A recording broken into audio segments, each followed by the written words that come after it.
And welcome to another exciting episode of the Click Nation's Comic Book Chronicles. Yay! Oh, no sound effects. Yeah. This is where the sound effects normally would come in if one of our hosts was here. Yes, we're giving you a hard time, Agent 70, because you're not here. We can do that. I'm your host, Tim D-O-double-G, and tonight I'm joined by the man not behind the sound effects, at Roddy Cat on Twitter. What's up, everybody? Yeah, whoa. This is where the sound effects normally would come in. And we have at PCN_Dirt on Twitter. Yay! Woo! Oh, what happened? What happened? Uh-oh. What's going on? You disappeared. Oh. Oh, let me put this. Here we go. What's the effects? Oh. Oh. For those watching on the video can see this nice little video Dirt's got going on.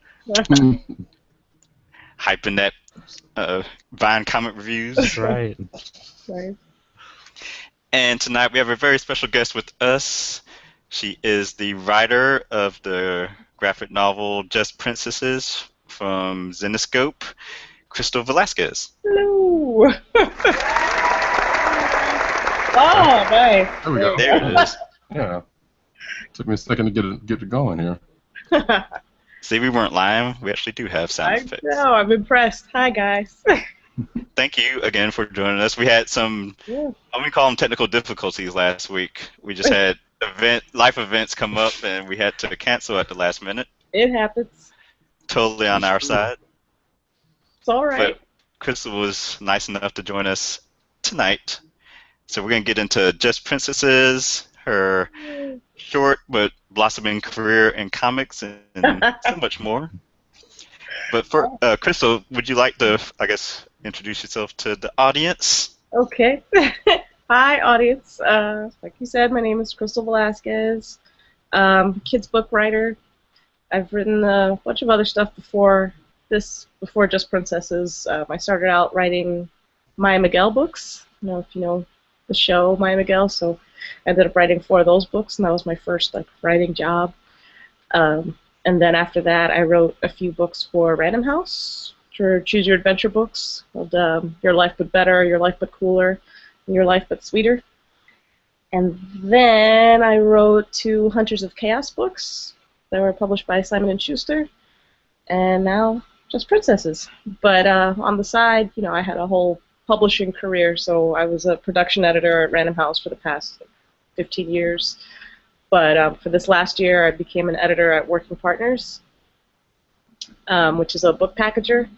So basically, we come up with ideas for new young adult, middle grade books, and then we find authors to write them, and that's what I do. I'm an editor now, and the writing is kind of, my side career in a way. But that's me in a nutshell. Born and raised in New York. Shout out to New York. Shout out to New York. And that's where I met your co-host who's not here. We went to high school together, Stuyvesant High School. That's also how I know Matt Wang, who'll be here later, hopefully. Yes, Matt Wang will be on the show later. He's stuck in traffic, but he'll be joining us. So you all went to high school together? Yes, we did. So the first question we have to ask is, are there any embarrassing stories about either Matt Wang or Agent 70? Yes. Yes, absolutely. They can't stop us because they're not here yet.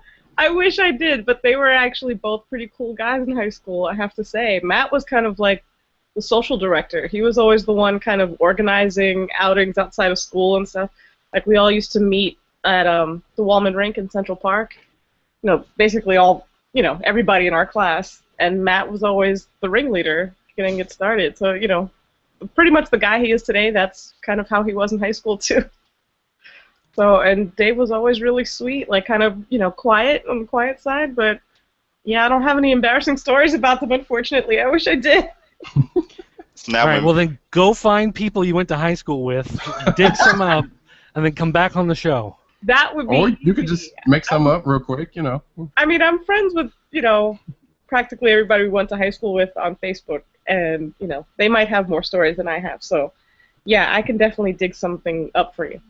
I have a lot of pictures of him from high school. Oh, we might have to Oh man, yes. add those to the post for on the theclicknation.com when this All goes. right. That I could definitely pull up and send you. So. See, when Matt shows up, now we have to ask, does he have any embarrassing stories about you? No, I was. Is he sing the same tale? I know. Oh God. I don't think he has an embarrassing story about me, but I can't be sure. Like frantically searching for is there anything?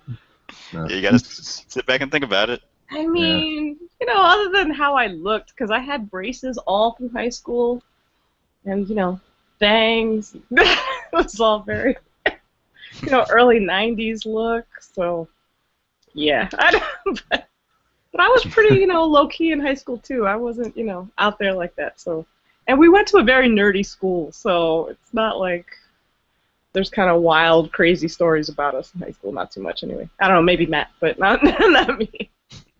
I believe that. There you go. Yeah, really. Yeah. Yep.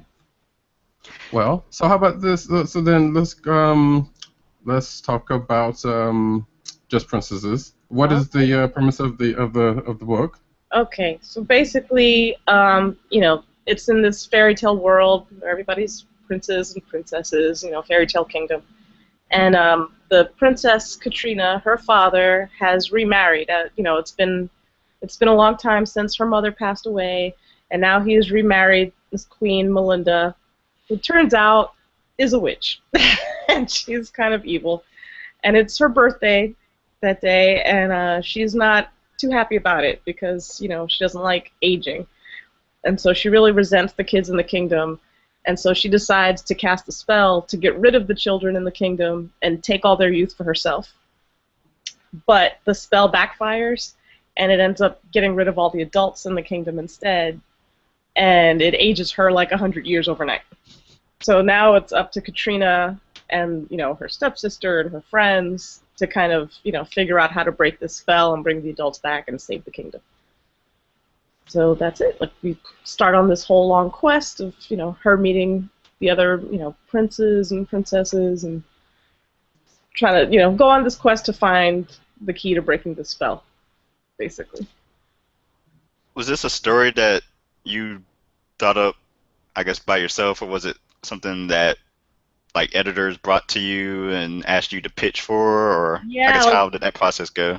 Well, the way it went was Matt is actually the one who found me and brought me in to the project. He had done some work with Xenoscope before on, like, board games, I guess, and video games, stuff like that. And so they were kind of starting a new thing where they wanted to launch a book series, like, graphic novels, comic books made for a middle grade audience. So, like 8 to 12-year-olds, basically. And Matt knew that I wrote for that age group. So he kind of recommended me to them. So he introduced me to their general manager, Jennifer Bermel. Mm-hmm. And she basically told me what they were trying to do and, asked me to pitch them some ideas. And that was one of the ideas that I pitched. She just, basically what I was told was that, they wanted it to be a magical world. They had an idea in mind of a couple of characters that they wanted to feature in the books. But other than that, I was kind of free to do whatever. So, yeah, that's just, the idea that I came up with. So I pitched them that, and I guess they were accepting pitches from other people too, but they liked my idea the best, so I got to write the book. And that's always got to be a good feeling when, you've pitched and other people are pitching and they chose yours over everyone else's. Yeah, exactly. And it was, from when I first was introduced to her, they're on the other side of the country. I think they're in Seattle or. Okay, I was gonna ask if they were an East Coast company or not. I wasn't. Yeah, sure. they're West Coast, but I guess they do have offices on the East Coast somewhere. But she was stationed over there. So I didn't meet her in person. Like, we met over the phone. We had like a little phone interview, basically, and all the pitching and everything was just all over email. And so after I sent her, it was like a short, 2 or 3 paragraph pitch about, what I thought it could be about and maybe future ideas, for future sequels. And I didn't hear anything for a long time, for like weeks, and I just kind of thought, oh well, I pitched, I guess they didn't like it, and I was like contacting Matt, like, oh, I guess they didn't like it, thanks for putting me in touch anyway. And I think 2 weeks later, she contacted me like, okay, we loved your idea, all right, we're gonna, get going with this. So it was really nice. It was a nice surprise to find out they had chosen me. Was the artist someone you were familiar with, or was that just set up through Zenescope? That was set up through them. I mean, I guess he's done a lot of work with them in the past, so they use him fairly often. But no, I didn't know him at all. He lives in Italy, actually. And that is artist Manuel Pretano? Pretano, yeah. And who seems like a really nice guy. He has since friended me on Facebook, and so I've gotten to see some of his work and talk to him a little bit. Really sweet. And he was really excited about this. I guess I think this is maybe the longest project he's ever done. I mean, he's used to doing comic books, which tend to be shorter. This is like 204 pages, so it's a bit longer than he's used to. But he said he had a great time working on it, and but yeah, I didn't speak to him. I never met him or anything through the whole process. So. Were you used to that from, I guess, your history prior to that with your writing, or was it just writing, I guess, was it children's books with images, or was it like just novels, or what type of writing did you do in the past? Yeah, the only one I've ever done with images was the Maya Miguel book. I mean, I wrote 4 Maya Miguel books. 3 of them were chapter books, so for slightly older readers. And then when they realized that the audience for those was skewing way younger, like kindergarten and below, they decided, okay, we need to come out with like some younger reader ones that are illustrated. So the last one I have here, let's paint the town. This is the only one that was fully illustrated. So that was my first kind of, foray into not only coming up with the words, but having to tell them, well, this is the image that should be on that page, So I had to kind of like, okay, page 1, Maya and Miguel are sitting at a table, they're facing a blank wall, the teacher is standing to their left, and then I would have to write the dialogue, So, but that's the only experience I had with that. All the other books that I've written were all words.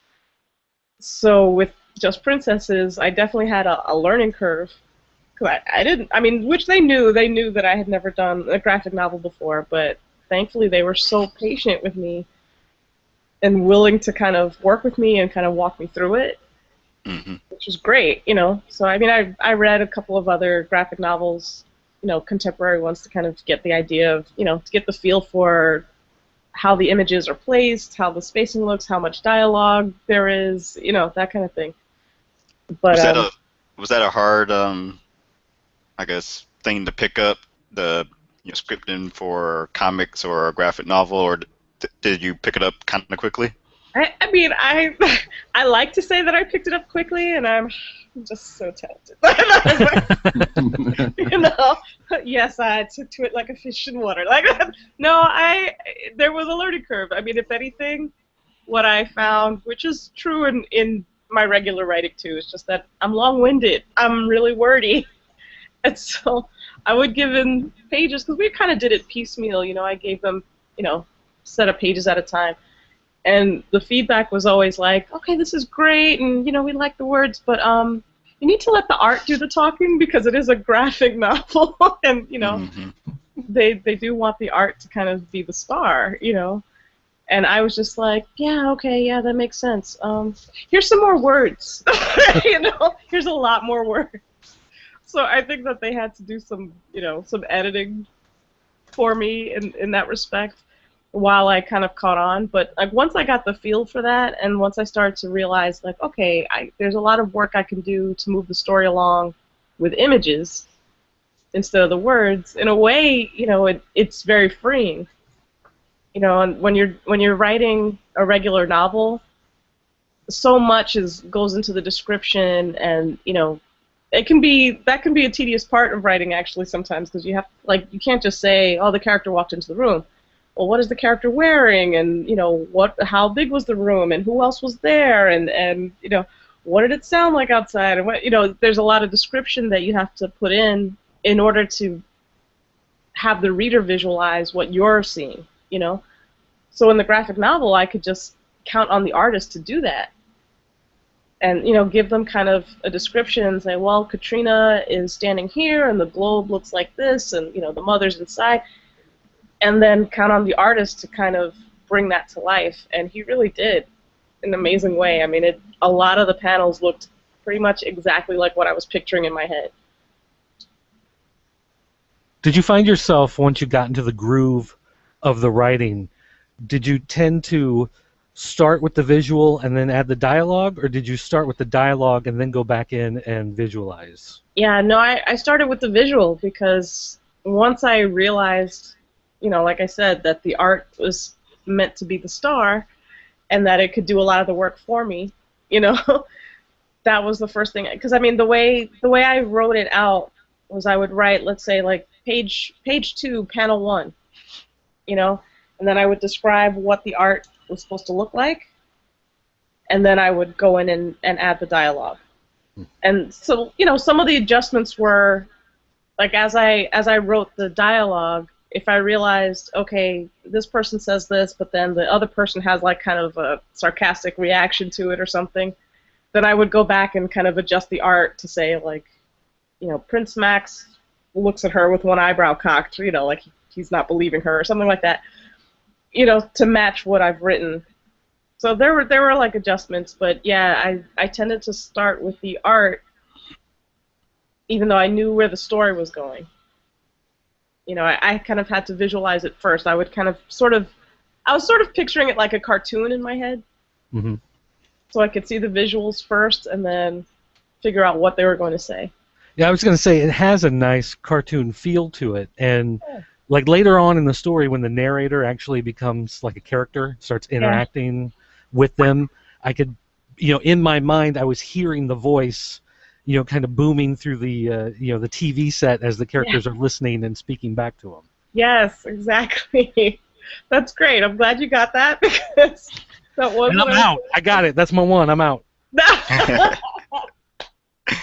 No, I mean, that's what I was hoping for. I mean, going back to when we were kids and watching, like, old Bugs Bunny cartoons and Wile E. Coyote and stuff, and especially in the Wile E. Coyote and Roadrunner cartoons, and sometimes there was a narrator kind of explaining to you the action, and Wile E. would interact with that narrator, would look straight into the camera and kind of break that fourth wall. I always really loved that. So I thought if I could incorporate that, it would be kind of a funny little thing, too. So, glad that got across. So, do you see more stories in this universe? Oh yeah, I've already, gotten the news that number 2 is definitely going to happen. So, I'm starting to think of what's going. I mean, because this one ended sort of with them going off on the quest. Right, with them going off on another quest. So, I think there's going to be lots of stories, and what I envision is for each of the characters to have kind of their own story arcs too. It's not all going to be about Katrina, and they're still going to meet other princes and princesses from other kingdoms, and have other adventures. So create your own shared universe. Yeah, why not? Why not? It's all the rage. Exactly. Yeah, but then you get merchandise into the cartoons and the action figures and the video games. I mean, that's how it all starts, right? Hey, man. From I hope so. That would be awesome. I would be really excited about that. So it's 200 pages, like the ballpark that they gave you, or that just how it worked out? No, they wanted it shorter, but remember, she's wordy. I am wordy. I am long-winded.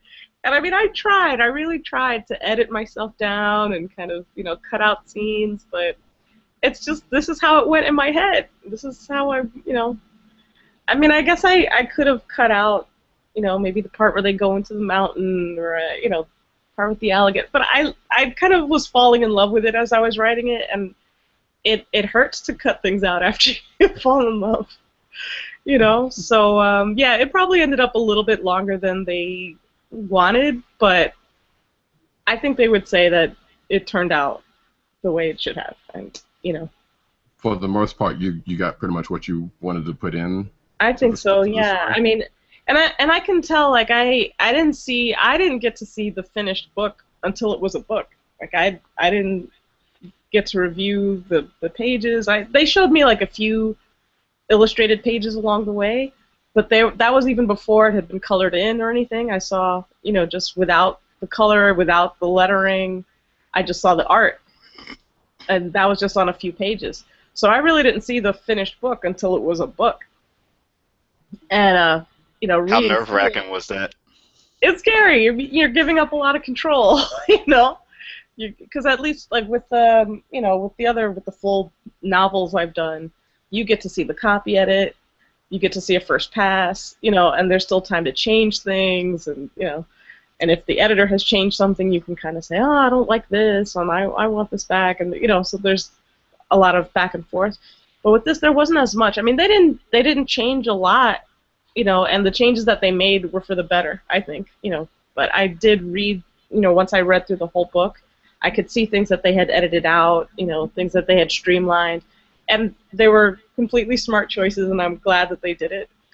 But yeah, it's, some of it was a surprise to me, but I think it came out great, and I really can't complain at all. I mean, this is why they're professionals in what they do. They really know their stuff. So do you have any plans to start going to conventions? Yeah, I'm actually going to Baltimore Comic-Con in September 1st and 2nd, so I'll be... Is that going to be your first Comic-Con ever? Well, I went to New York Comic-Con last year, as we were working on this project, so I could meet the people from Xenoscope, because they had a booth there, and so I got to meet the whole team while they were here in New York, which was great. But I think I'm going to be at New York Comic-Con this year as well, signing books this time. So, yeah, it'll be my first time being at a con, actually signing things.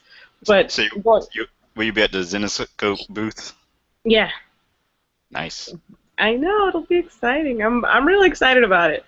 But going to Comic-Con last year was my first time going to Comic-Con ever, and it was awesome that, because not only did I get to meet the Xenoscope people, but they kind of just said, go ahead and look around, and I got to meet, all these artists. When you go to Artist Alley and you actually meet the people who draw the comics and, work on these movie franchises. I met one of the artists who does Powerpuff Girls, which is like amazing to me.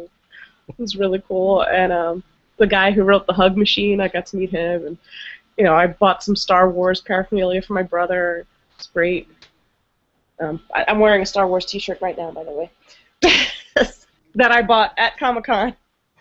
Rogue One, December. I know. I'm so excited. I can't wait. Yeah, my brother and I, we were the people that were on like a 2-hour line waiting for the last movie to come out. So. Yeah. And so he'll be I'm bringing my brother to Comic-Con this year. So he'll actually get to see me signing books at Comic-Con. Is he younger or older brother? He's older. He's 4 years older than me. So that's a good age. That's the separation between me and my brother. It's perfect, right? Yeah. Yeah. 4 years. Yeah. There's 5 between me and mine, so. Oh, really? Mm-hmm. That's good. It's close enough in age that you can hang out as adults. It's not so close that there's some kind of competition or anything. Well, I always say 4 years is good because you miss the high school years together. Yeah, it's true. As he's leaving right when I was starting, so that was perfect. Exactly. Yeah. Exactly. Yeah, he and I have never gone to the same school. Well, no, I guess in elementary, but just for a short while, for a few years. But anyway, we're really close now, so I'm really excited that he'll get to see me at Comic-Con signing books. Hold on, so bear with me. Okay. Matt Wang says he's ready, so I'm gonna try to get him on here. Okay. In the background. But as I'm doing that, I was gonna ask you, as far from starting to ending of Just Princesses, how long was the whole from starting the project to when the book was actually out for readers to pick up? Okay. It was really it was almost a year. To me, it felt really fast, but I think it's because at the time when I met the general manager, I met the Xenoscope people when we had that first phone interview. I think that was in May. That was like mid-May. And right around that time is when I was leaving Random House. So, I was trying to work on the book pitch while I was, clearing out my desk at Random House and getting ready to start this new job. And, there was a lot going on. And, there were, like I said, there was a waiting period. Like once I had pitched the idea, there were, a few weeks went by, and then, I gave her a few pages to show to people to make sure the project was going to go forward. So there was a lot of lag time, but I finished. I think the last when I finished the final manuscript was in March, and now it's going on sale. I think it was supposed to be on sale August 2nd, but I think now it's going to be September 16th. So. Yeah, it was almost a year, I guess. Is that faster or slower than book publishing? Slow. No, faster. Because usually with book publishing, I mean, depending on what kind of book it is, but, because I was a production editor too, so usually once we get the manuscript, it's about 8 months from, the time you actually get a manuscript till it goes on sale. So in this case, that 8 months was like me writing the book and them doing the illustrations and the lettering and it going on sale, so like everything was in a, kind of more compressed time frame.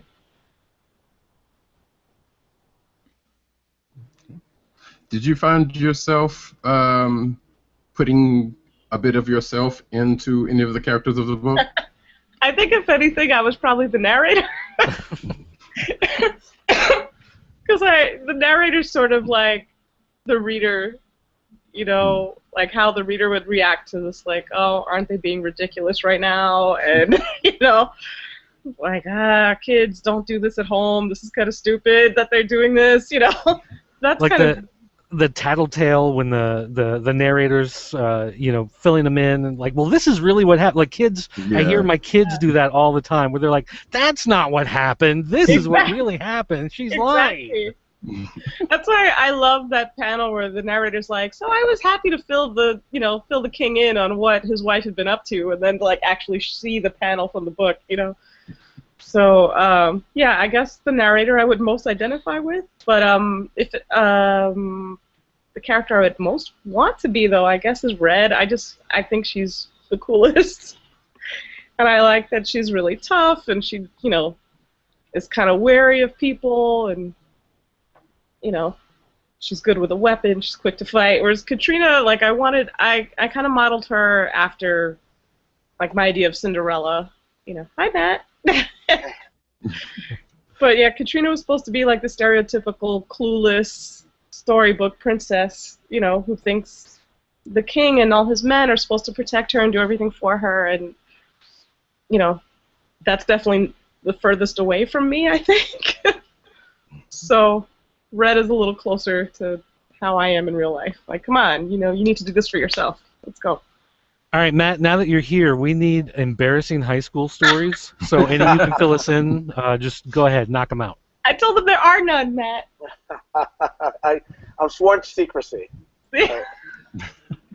We invite Matt on and we immediately put him on the hot seat. I know. All right. No, Matt, you can tell some if you have any, but I don't think you have any. I was a very good girl. We'll talk about it during reunion. What? We'll make sure to be recording there as well. All right. No, there's the square dancing class. Oh. You remember that class? It was nice. Oh, maybe yes, we it had was. In a New York Well, that's City not embarrassing. I stand behind my square dancing skills. We had a square dancing class, I remember. Yeah. That's a useful life skill, okay? Yeah, oh, yeah, definitely. There's sliding down the escalators. Yeah. I got the deans would pick me off all the time for doing that. I know. They have since put in like speed bumps. Yeah. on that ramp between the escalators so that nobody can do that anymore. I'm so glad we were there when we were, because when we went to Stuyvesant, our senior year was we were the first class in the new building, and it wasn't finished yet when we started going there. So there were a lot of things that were just, the bridge was half done, and so that space between the elevators used to be smooth, and we used to all just slide down it. But now they've got little speed bumps so that we can't. And some of us had remote controls because they had TVs in every classroom. And then what we would do is just turn the TVs on randomly in class. That's right. Oh, Matt, you were in senior sing, right? Yeah.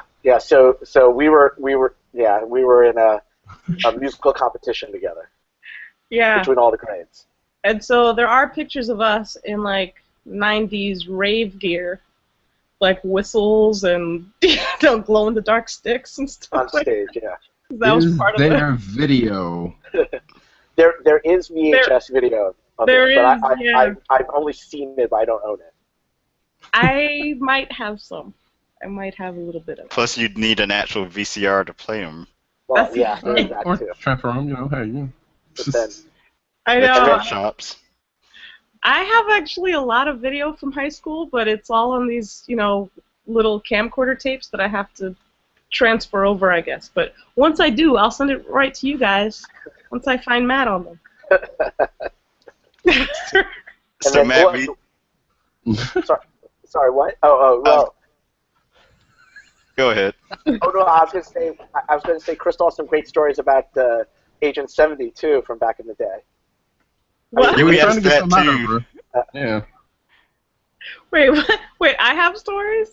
Well, I actually just found my yearbook, and I found what Agent 70 wrote in my yearbook, and he made a comment about Death Blow from Jim Lee's Death Blow from Image Comics. Get out. Yeah. So that's easy to date for those listeners out there. That's also a photo that we need to have scanned in I and will made take a available to picture. the show. I will take a picture and send it to you guys. I mean, I've got my yearbook handy. I can show you Matt in the yearbook right now. Oh Jesus! I can do it. I didn't have my glasses on. I just saw that picture. I didn't have my glasses on. And you should show Agent 70 also. You want me to get it? Seriously, I can get it. Yeah, go pick it up. Do it. Oh, Do it. I'm going. Yeah. So, Matt, what's been going on with you, sir? Not much. I actually, read some comics. Was a little disappointed by Suicide Squad 1, but and I love Suicide Squad, but we'll talk about that later. Yes. Yep. And Jesus, she really is. Sounds like we all had the same impression. So before you got on, Matt, we had learned that you're the one that helped introduce Crystal to the Zenescope crew. Yeah, Crystal has written some great books, the Hunter of Chaos series, and she had never written any comics, so I just kind of pinged her and said, hey, I know some people looking for writers, and I know the Zenescope guys really well, and I was like, I'll just put those two together, and it was a match made in heaven, and all of a sudden, like 8 months later, all of a sudden there's a comic book in my hand. Right. It's pretty amazing. So thank you so much, Matt, for that. Still. No, of course. The book is great. I read it. I gave a copy to Agent 70. I hope you guys read it soon, but I think it's a great all-ages book. It was a lot of fun. I think there's a lot of twists and turns I wasn't expecting. I'm a jaded reader, and but the book was a lot of fun. I just couldn't put it down. I think the art came out really well. Like I don't know that artist at all, but the art was like perfect. And hopefully, I know Scholastic's gonna make a big push for it. So hopefully, you'll see it in the Scholastic Book Club. Yay! So awesome. And we heard there's gonna be a part 2. Yeah. Oh, there is. Awesome. There is. So yay! Scoop on the story continues. When's that coming out? I mean, I haven't even started, writing up pitches. Tuesday. We'll come out Tuesday. That was the funny thing with this book. Like once they decided they wanted me to write it, she was kind of like, "All right, great. So can we have the finished manuscript in like 2 weeks?" I was like, no. Probably not. Have a full-time job, you know. Yeah, that was the No thing. pressure That was- there. yeah, that was the thing. It's hard having a full-time job and doing the writing thing at the same time, you know. So having to squeeze it in early in the morning, and like I said, when this book thing started, I was leaving my job at Random House and starting a whole new job. So I was having to learn, you know, a new job I'd never done before. So I was having to learn how to be an editor and also learn how to write a graphic novel all at the same time. So, oh wait, so I don't know if you can see that. Oh, wow, look at my hair. I Oh, put the know. focus on Awesome. that, Tim. Put the Yeah, focus there on we that. go. Yeah. Can you zoom in? That was a 90s part. Jesus Christ. Yeah. That was a 90s part. I That was think it definitely used to be a 90s longer part. than that too. Yeah. Like down to here. Yeah, it was down there. But, yeah. But you know, fair play. I'll show mine too. Oh, we get to see everyone tonight. What? I was saying Oh, we yeah. get to see everyone tonight. Yeah. See? Wait. Where am I? Oh, there I am. Okay. That's me in high school. All right, so everybody listening on SoundCloud and Stitcher, make sure you get over to YouTube and check out the actual video feed because you are missing out on some great material here. Oh, We never saw Dave though. oh yeah. Oh, pull up Agent 70. Pull up Dave. Oh. Yeah. I'm sorry, I forgot. Are there any Now- square dancing What photos is- in that yearbook? This is why you should be watching the video feed, people. Exactly. Oh my Audio god, people. this photo's funny. Okay. Oh no, he's gonna kill us. I know. There he is. Yes. Doesn't he look like a future lawyer? Really. The hair is awesome. The hair is great. I love it. Got the suit and tie on. Oh yeah. Oh yeah. Very professional. I wonder, what was your quote? Oh, it was from the Epic Oh. of Gilgamesh, and then it was Yeah. from Shakespeare. Oh, what a tangled web we weave when at first we practice to deceive. I am the Yeah. king of Uruk, the slayer of Humbaba. I'm mad that you remember what your quote was. I can't remember what I did yesterday. If you remember I your remember we even had quotes, wasn't it? Yeah, we didn't do quotes in ours. Wow. I can't remember if we did or didn't. That's how bad my memory is. Put all right that behind you now, huh? now. Yeah. You did say it was a nerdy high school too, so that's awesome. Yep. That's why I think we were all excited that we had quotes. We're like, oh, so many ideas. Oh yeah, no, that was hard. Yeah, and that's why I It put was two. hard. Yeah. Yeah. It's like you only had so many characters, you only had so much space. See, and again, you guys already know, I'm wordy. I wanted to put paragraphs in, you know, and they're like, no, you get 2 sentences. Calm down. So, So what else are you working, Crystal? What else are you working on right now besides obviously the sequel to Just Princesses? But what else is on your plate? well, I'm actually in the middle of writing another, a sort of young, I guess it's young adult. I mean, the character's like 19, but I can't really tell you about it because it's a writer for hire thing, and it's not even going to be under my name. But and it's being published in Germany, so yeah. So that's what I'm working on right now, and then after that, I'm working on another project that I'm very excited about, but I'm not sure I'm allowed to talk about yet. Okay. But that's going to be 4 books. Cool. Yeah, so I have to immediately, you know, get that done because I think my first draft for that is due like September 20th. So Oh wow. Okay. yeah, but it'll be great. It'll be so much fun, and I'm really excited about it. And I think you guys will be too once I'm allowed to. I think one of the reasons why I recommended Crystal for to Zenoscope was, you know, I think Crystal and I have this same mindset about trying to promote more kind of like a diverse community within for main characters and Yeah. for a diverse audience. And I know Crystal and I share that kind of mindset about pushing that right Definitely. now, because I think it's important for kids to see characters that aren't the typical archetypes we've seen in the past. Right. Right. So I definitely tried, with Just Princesses to make it as diverse as I could, and it's still going to be. I already have ideas for the next one. That it's going to be even more so. But I mean, it's funny because I do care about that very much, and of course, then I end up with a book whose main character is white with blonde hair and blue eyes. But it's because of the character. I wanted her to be modeled after Cinderella, and she's just kind of typical, kind of clueless princess. So, but I think it'll be great as we go along to see such a really wide range of characters, especially female characters, kind of taking the leadership hero role that might usually be taken by boys, like kind of being their own action stars. So I really like that too. Yeah, I'm excited. I've got ideas for future stuff, and yeah. How do you feel? How do you feel about the new black young female Iron Man? Oh, I love that. I love it. So great. I'm really excited about that. And I'm excited about La Borinqueña. It's coming out in October. And she's a Puerto Rican superhero. Yeah, Very excited. I'll introduce you to the inker, Emilio. He'll be at New York Comic Con. All right, awesome. Yeah. As you know, I will be there too. So. Yeah, I'm excited for your signing. We'll all crash. Yay! Good. I'm really excited. And you know what? I started my publishing career at Tor Books.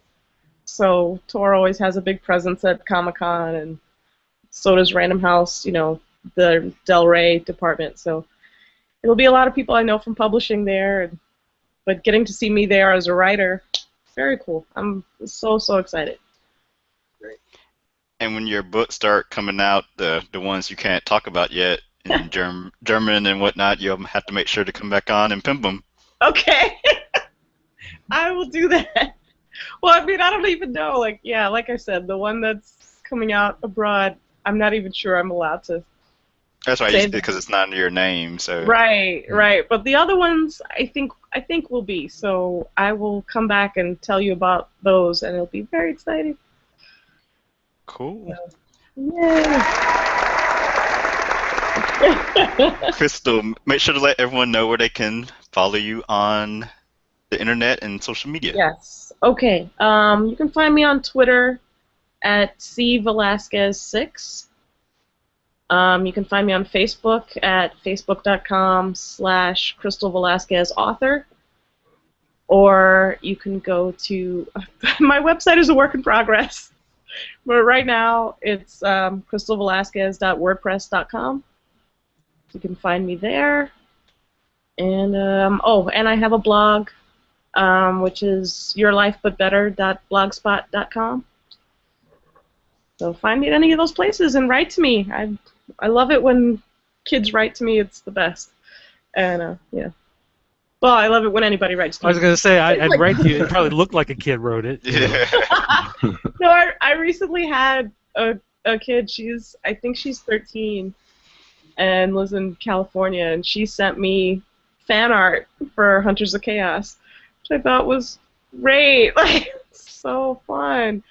So I've actually started to get fan letters, over email and everything, and it's so touching and really sweet. So yeah, send me stuff like that. I'm all about it. Will do. Yeah.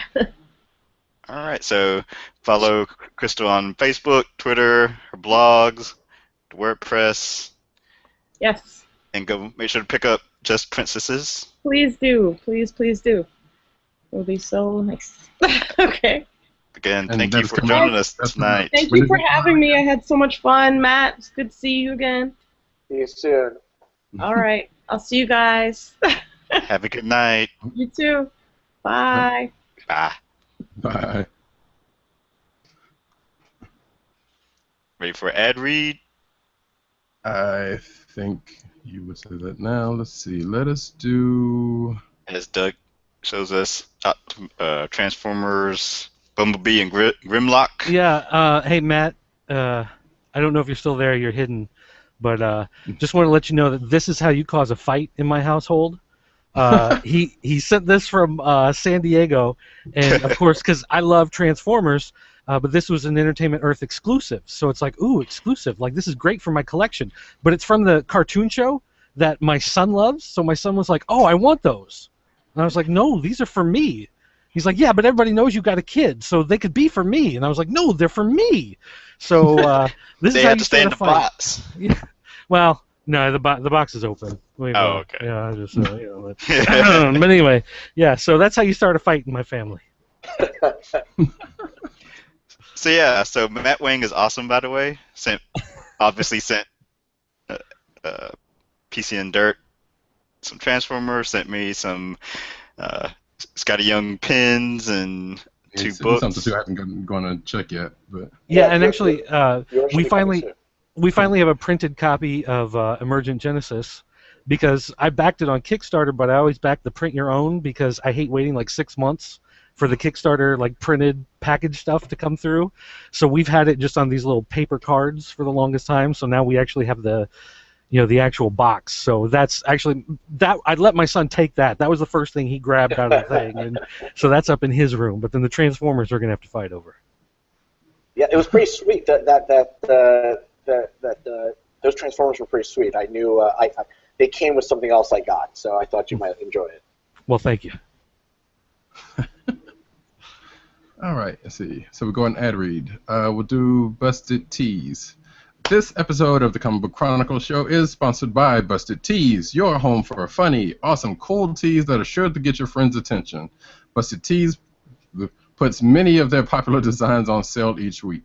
Choose from several eye-catching t-shirts inspired by pop culture, such as BB-8, like Thumbs Up, and Droid Evolution from Star Wars, Rick and Morty from Rick and Morty's Legos, Bernie Larry 16, pretty good from Curb Your Enthusiasm, and Samojis, the many faces of Samuel L. Jackson as emoji, and much more on sale.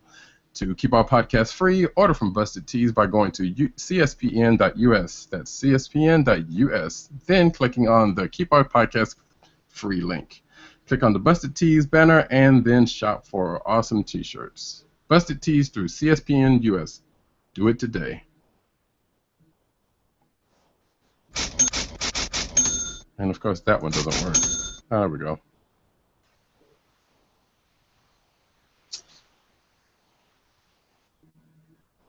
Okay. Tim, you're muted.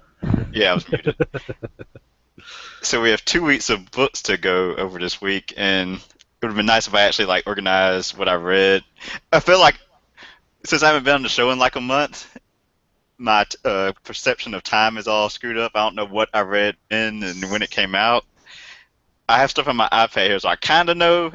Especially for this week, I know what I read, but last week might be a little chore. But I'm actually about to try to pull up last week's list here to see, make sure I'm not missing anything. And actually, that's an easy way I can do this, since we have folders for this. And I told you to let me sample it in another room. I'm going to go get it.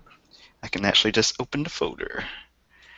But since Matt Wing mentions Suicide Squad when he first got on the show, that might be a good place to start. Because I'm a Rob Williams fan. I actually liked the Suicide Squad movie when I saw it, 2 weeks ago. And actually the Rebirth issue was all right, so I was excited for the new #1 Jim Lee art and whatnot. But I came away slightly disappointed. It wasn't all that. For one, Jim Lee's art, you could tell he didn't take his time like he normally does. Of course, he's a busy man, being the co-publisher at DC Comics. But his line work that wasn't as detailed, and the story just was kind of meh to me. Yeah, the big thing I noticed with the artwork that kind of drove me nuts is that Amanda Waller, he drew like 2 faces of Amanda Waller and just reused them. It looked like over and over. And like her facial expression didn't change, did it? Yeah, I was gonna say at no point did her expression change or her mouth open. It was always just either the 3/4 shot or like the straight-on shot, and that was it every single time. And it seemed like the only character he really put a lot of emotion into was Harley. Apparently he loves that character, but I guess because of his problem with deadlines, you only get 13 pages of the main story, and then there's a 7-page backup character profile, and that's how they're going to do the book from now on because it's bi-weekly.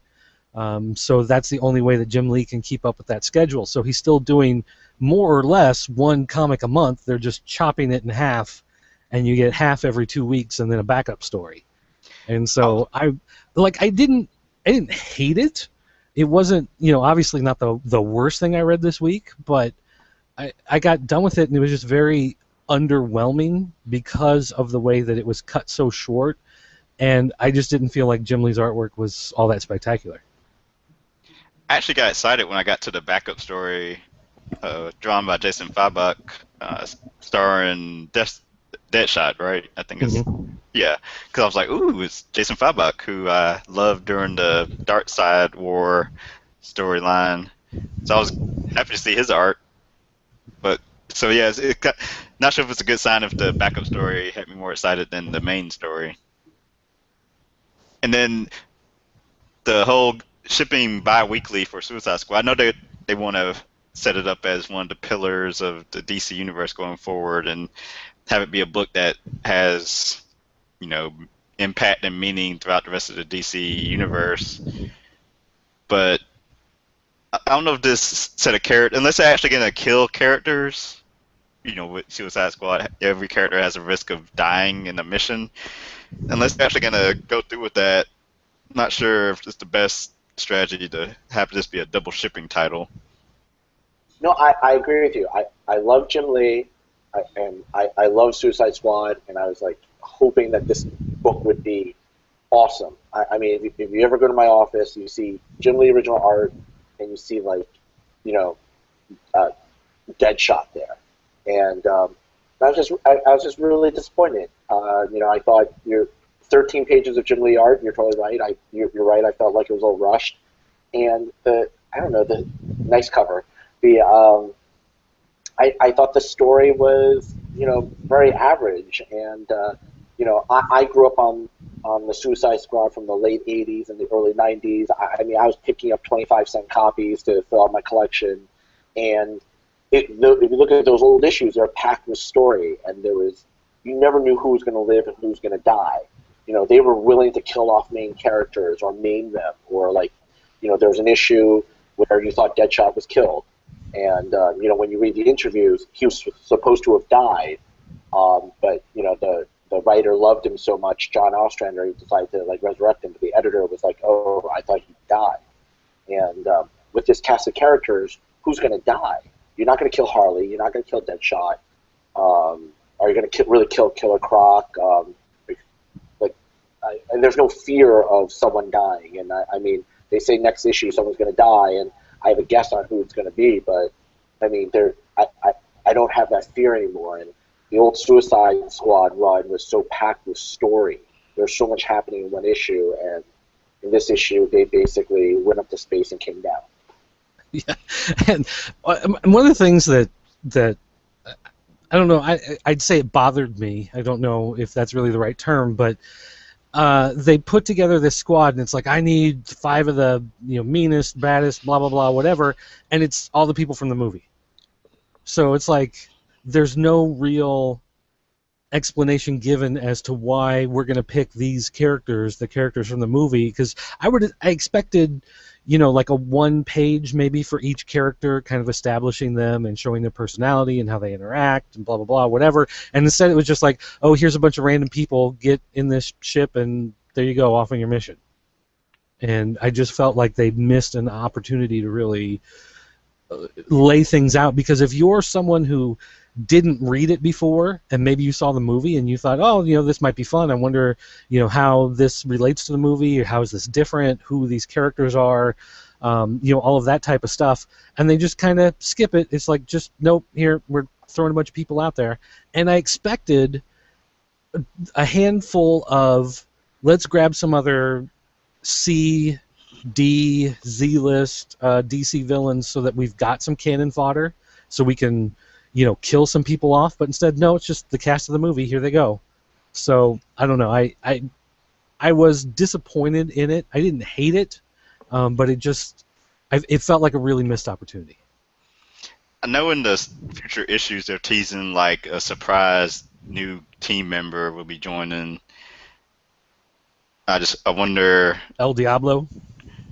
Well, no, I remember in the whatever DC It was a Rebirth DC. universe It was either General Zod, Doomsday, or or like Mr. Mr. Play, Yeah. and it's like going to be one of those three.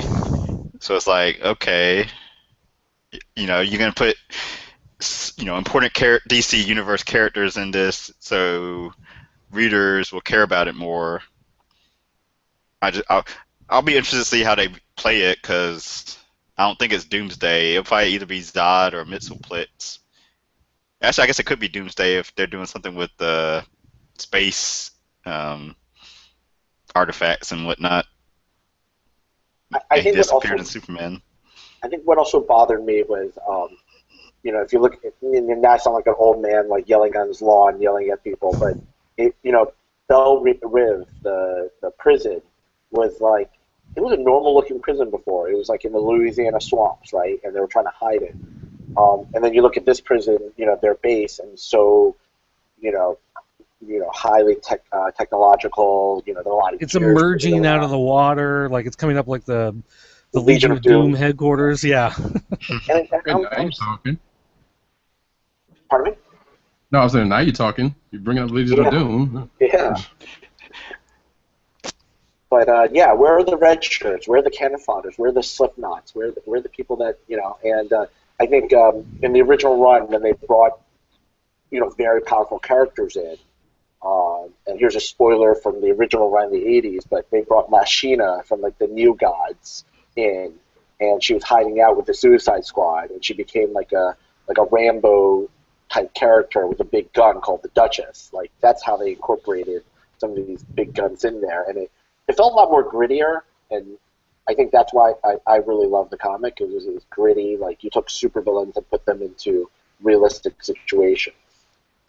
I guess the other thing is that you've got this giant prison that you can pull any character out of, and it's just, oh, you guys are going to break in and steal something, so these are the characters we're grabbing. It's like, why these characters? Like, it didn't feel like any thought really went into, for this particular mission, we need this guy to do this and this guy to do that, and you're going to run interference, and you're the muscle to bust through this door, and you're going to be the one that's going to be hacking into this system, and, there was no sense of that. It's just, we're grabbing a bunch of people, and off you go, and there was no real establishment of who are they going up against, and, what... just nothing. It's just you got enough story. If this was a Saturday morning cartoon, then this is your first 3 minutes or 4 minutes of the cartoon of just, here's a bunch of characters, we'll throw them together, and then some stuff's going to happen. But just not anything that establishes anything particularly powerful or sets up your story well or gives a bond to these characters or puts these characters at each other's throats, or the only thing we got is Killer Croc throwing up in his space helmet, and that was the most exciting thing that happened in this issue. So everyone else is muted, so No, that's I think that's all we can say. What else do we want to rip apart? I'm going through last week's. Well, I was about I guess to say, yeah, we wanna... All-Star Go ahead. Batman, I guess, was a big book, right? Yeah. Anyone else to read it? Yeah. Nope. I thought it was pretty fun. It felt like Scott Snyder was having a little more fun in his Batman writing. Batman was a lot more... he had more humor in his comeback. He had a lot of witty comebacks to the villains he was fighting, and giving pedestrians, giving them a nice little wink, everything's gonna be okay. So for those who don't know, this is Scott Snyder's new Batman vehicle, where he can tell. They make sure to let you know it's in continuity stories of Batman, with a rotating team of all-star artists as Scott Snyder deconstructs Batman's Rogues Gallery, starting with Two-Face, Harvey Dent. Well, basically, he didn't want to do a twice monthly book. He just wanted to keep doing his standard monthly format. So this is how they figured it out for him. So we have this cover from John Romita Jr. with the weirdest looking Batarang ever in the history of Batman. Yeah, I guess that never doesn't really play like a factor in the story. But it's just a weird looking Batarang. Like, what is the deal with this thing? Every time I look at that, I think of it's like I keep thinking it's like a tool to use on a car, like the Batmobile. Yeah, I was thinking it's like a Jaws of Life or something. Yeah. Yeah. Some random thing. I don't know. I thought the story was okay. The one thing that I didn't particularly care for was that it starts in the middle. Like I was expecting there to be more going on with the characters that establish the story. It's these people in a truck stop, so I thought maybe one of them had some sort of secret, or someone was, holding on to something or whatever. But it was just so you could have these moments before they crash through the windows. And I don't know. I guess I just expected more out of it, like to go back to it somehow. Like we spent a whole page of these people having these conversations and establishing them. We got more establishment of the people in the diner in All-Star Batman than we got in Suicide Squad. But it didn't really go back to that, so I don't know. I just felt off on that. But I mean, otherwise, I thought the story was an interesting setup that Harvey Dent has blackmail on basically everybody in Gotham City, and he's trying to set himself up to fail, which is an interesting way of looking at the situation. But I don't know if it was worth being $4.99 versus $3.99. Yeah, remember back when Snyder and Capullo like raged against the Machine when DC tried to bump up the price of Batman and they got him to lower again. I guess he didn't put up a fight this time, or he was cool with it. Well, supposedly to justify the higher price, they have the backup stories, so that's why you have the backup of the new Robin who's not Robin, and the training that he's getting and his storyline in the background. That's how they justify the extra $2 on top of it, but I don't know. Yeah. What are they going to call him? We don't know yet. Do you want to do kid. Thomas? Mr. Thomas. I liked how the coloring effect changed on the panels when it was from Two-Face's point of view. Mm-hmm. It took me like half of the story until it dawned on me that's what was going on. You thought it was just bad coloring? I really didn't know what was going on. I was like, oh, okay. So, All-Star Batman. And actually, is it actually going to be monthly? Yes, this is not a twice-monthly book. Yeah, I didn't know if it was going to be like longer than that between stories. Well, I mean, that's what the plan is, but, I mean, you never know. Every 6 weeks, a new issue actually comes out. Yeah. All right. What else was fun from last week? Vision was last week. Ooh. I've been saving that. I almost read it today, but I was like, I wasn't in the right mindset. I like to be, clear focus when I'm reading Vision, so I can enjoy it fully. That's how much I enjoy the series. Yeah, it's fair. It's fair, and it continues to tell us be about enjoyable. That's this. Oh boy, am I glad I put notes in here.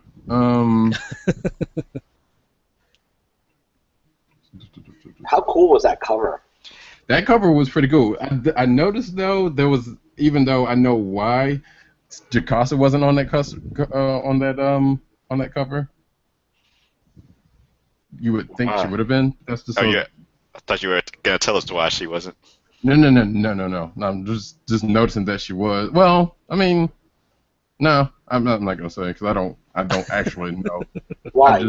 Would you put the ex-wife on the family tree? Well, that was kind of along the lines of what I was thinking. But I thought she was more Machine Man's ex-wife.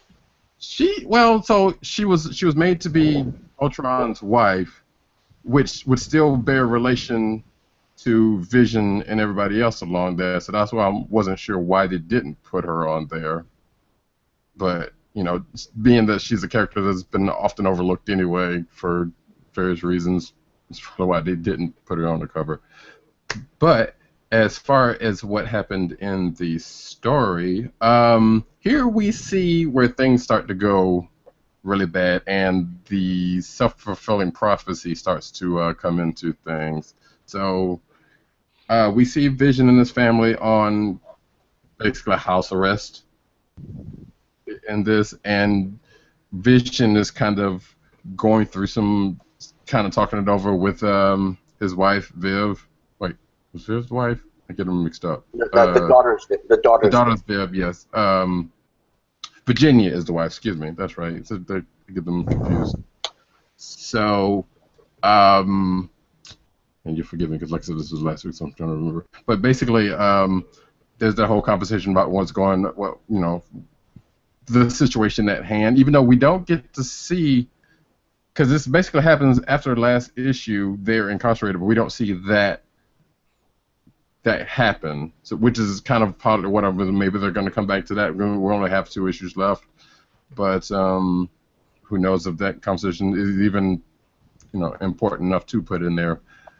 But yeah, like I said, we pretty much see that, and then we see Vision kind of working some things out and go to a point to where he's going to take some action, and the end of the book has said action getting prepared for it by the people who have him, who are looking over for him. Yeah.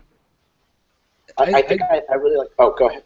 Well, I'm just going to say the thing that stood out to me is that you really, for characters that may or may not be people, they may or may not be living, they may or may not, you know, have a soul, or however you want to look at it, they have a programming, and the programming is set to deal with certain issues in certain ways, and when the programming fails, there is something that they fall back to that is a humanity. So when the programming doesn't work, then there's this part of them that emerges from within as the programming breaks down, and then they become more real by the fact that the program isn't there to give them the rules.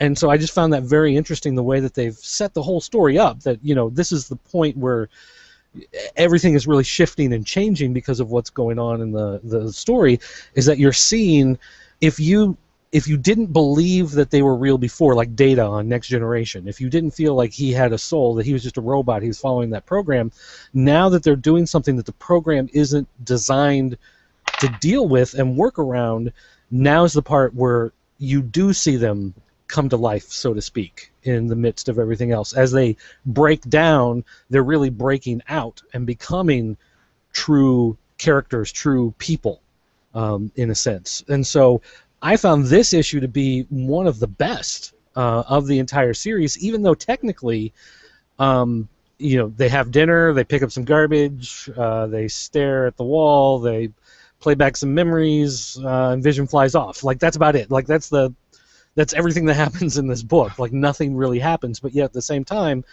everything happens in this book. Like, this is the book where everything goes down, everything starts to come together, everything changes, everything works out, and it's all logical. Like, everything happens in a way that makes sense, and we see things that have been set up. The lighter from Captain America in the past, you know, it wasn't just thrown in before because they wanted to kill some time or just give you some atmosphere. It's because now the lighter plays a part in the story, and so you needed it to be there, and you needed to understand what it was and where it came from and what it's made of, so that its part can be played in the story. So, like I said, nothing really happened, but so much happened in this book. Like, it's one of those issues that just blows your mind when you read it. This is obviously one of the this is going to be my click. I mean, I don't, you know, I don't think that's a secret for anybody. This is just a fantastic book. I love this. This is one of those issues that just, it haunts you after you're done reading it, and it saddens me that it's going to be ending, because this, you know, much like Sheriff of Babylon, it's just one of the best books on the market, period, ever, of all time. But I think the fact that it's ending actually makes it more enjoyable for me, knowing it's like a really good season of a show. Like I know I'm gonna miss it, and so I'm enjoying every moment when I do read it. And there's no filler. Right. Like you don't have to go, oh, well, we have to publish like 6 more issues, so let's have them go to the supermarket and be very confused about breakfast cereal. You know, you don't have to throw that stuff in here because it has a limit of where it starts and where it stops, and everything has a point. Yeah. I do have a question about the cover, though. Speed and Billy and Wiccan are on the cover, but they haven't appeared yet, right? In the series. No. Right. Okay. Because everyone else except for Hank Pym has probably appeared on the series. Okay. Well, no, Simon Williams hasn't, only in flashback. I'm just curious. I'm wondering if they show up sometime later, but I don't think he's going to throw them in. Yeah, I was kind of wondering about that myself, and yeah, I suspect not, because I figured they just had them on the tree just because they were family, but not necessarily going to be fixture. But yeah, that'd be funny if they did, I guess. But actually, Dirk, I was glad you brought up the thing about the soul and the item, the lighter type stuff, because it also brings up the fact that the underlying thing of us having these synthesoids having a soul or has been kind of weaving in and out of the whole story, and this has probably been the biggest time that's been brought up. Like you've seen little things here and there that they talk about in past issues that kind of bring it up. And also you see that just like Captain America's lighter got brought up, you see other things that get brought up, during the course of the whole story that seem to have some significance, at least not at the time that you see them, but will play or have seemed to have played a part in the story. There's like one more item that I'm curious if that's going to get any use or not, or if that was actually just there for a display, but they keep coming back to this one item, and you kind of wonder what the significance of that is, especially now since these other items have had some uses, like the piano and Captain America's lighter. Yeah, and they, like you mentioned, they talked before about whether or not they're actually alive because they're synthetic humans, but we always think of life in this sense of, are they really thinking or are they not thinking? Are they just following the program, or is there some sort of understanding? But this one, I think, really reached out into a more eternal type question as opposed to just, are they capable of making decisions, or is everything following a script that's been pre-programmed into them? I think now we finally start to break into like a bigger, more existential question of, is there life beyond death, and if there is there life beyond death for them? And that, changes, I think, the epic scale of the story. And so that's just another reason why I think it's so good. Not to digress, but did you notice, like, last week and this week we had Vision, then we have Ultron and Hank Pym in Uncanny Avengers, and we have Vision in the Avengers, main Avengers book, all new, all different, and then Scarlet Witch too. So I thought it was pretty interesting. In these 2 weeks, we had so much of them. Yeah, which actually, I guess we can go ahead and bring up Scarlet Witch real quick. So this is pretty much Wanda catching up to Secret Wars 2. Quicksilver comes for a visit to her apartment. They have Quicksilver comes to get him because he wants her to use her powers to change people's minds, just as a force, basically, against the people, against Captain Marvel. Right. And she's not having any of it, because she recognizes that he just wants her to, as he has done in the past, and this all gets brought up because their history kind of gets talked about. Like, she's trying to get him to say, hey, look, I've just found out some more information about our actual real mother, and he's off trying to get her to do the thing he wants to do, as he's always done in the past. So they end up having this conversation, which turns into a mini fight, and turns into a bit of a breaking apart between the two, who have, seemingly been so close all these years, but now there's kind of break between there. She really kind of reads Pietro in this one also to a point, because she's like everything she's ever done has been this and that and other, and then the way he acts, just shows up really plain and clear, as it always does. You realize how much of a dick he actually is, scientifically speaking. She blames him for House of M. I mean, exactly. She basically says, she says, you basically, because I followed what you wanted me to do, I basically ruined my life. And I think not just that, but yeah, that specifically, and all of the major things that have happened, pretty much with her and have gone wrong, she's blaming him on him. Which, looking back on it, you can kind of say that's true. Actually, especially House of M. Yeah. So. But yeah, that was actually a pretty good read for that. There was even a ForceWorks reference, which Oh yeah, I caught that. That was awesome. Yeah. But I gotta say, I'll just be really quick. I think James Robinson and the rotating cast of artists for Scarlet Witch, I think it's an underappreciated book for Marvel. I think it's not for everyone, but James Robinson really dives deep when he goes into a comic book universe. And I think they do a really good job of pairing artists to the story. Like next month there's going to be a story set in Japan, and I can't wait to see which artist they pick. Yeah, indeed, you're absolutely right about that. Who was the artist on this issue? Jones. Yeah, I'm not sure. Joel Jones. Okay. Oh, I like her. Yeah. Her art's good. She's DC exclusive now, right? Or am I getting my Joneses mixed up?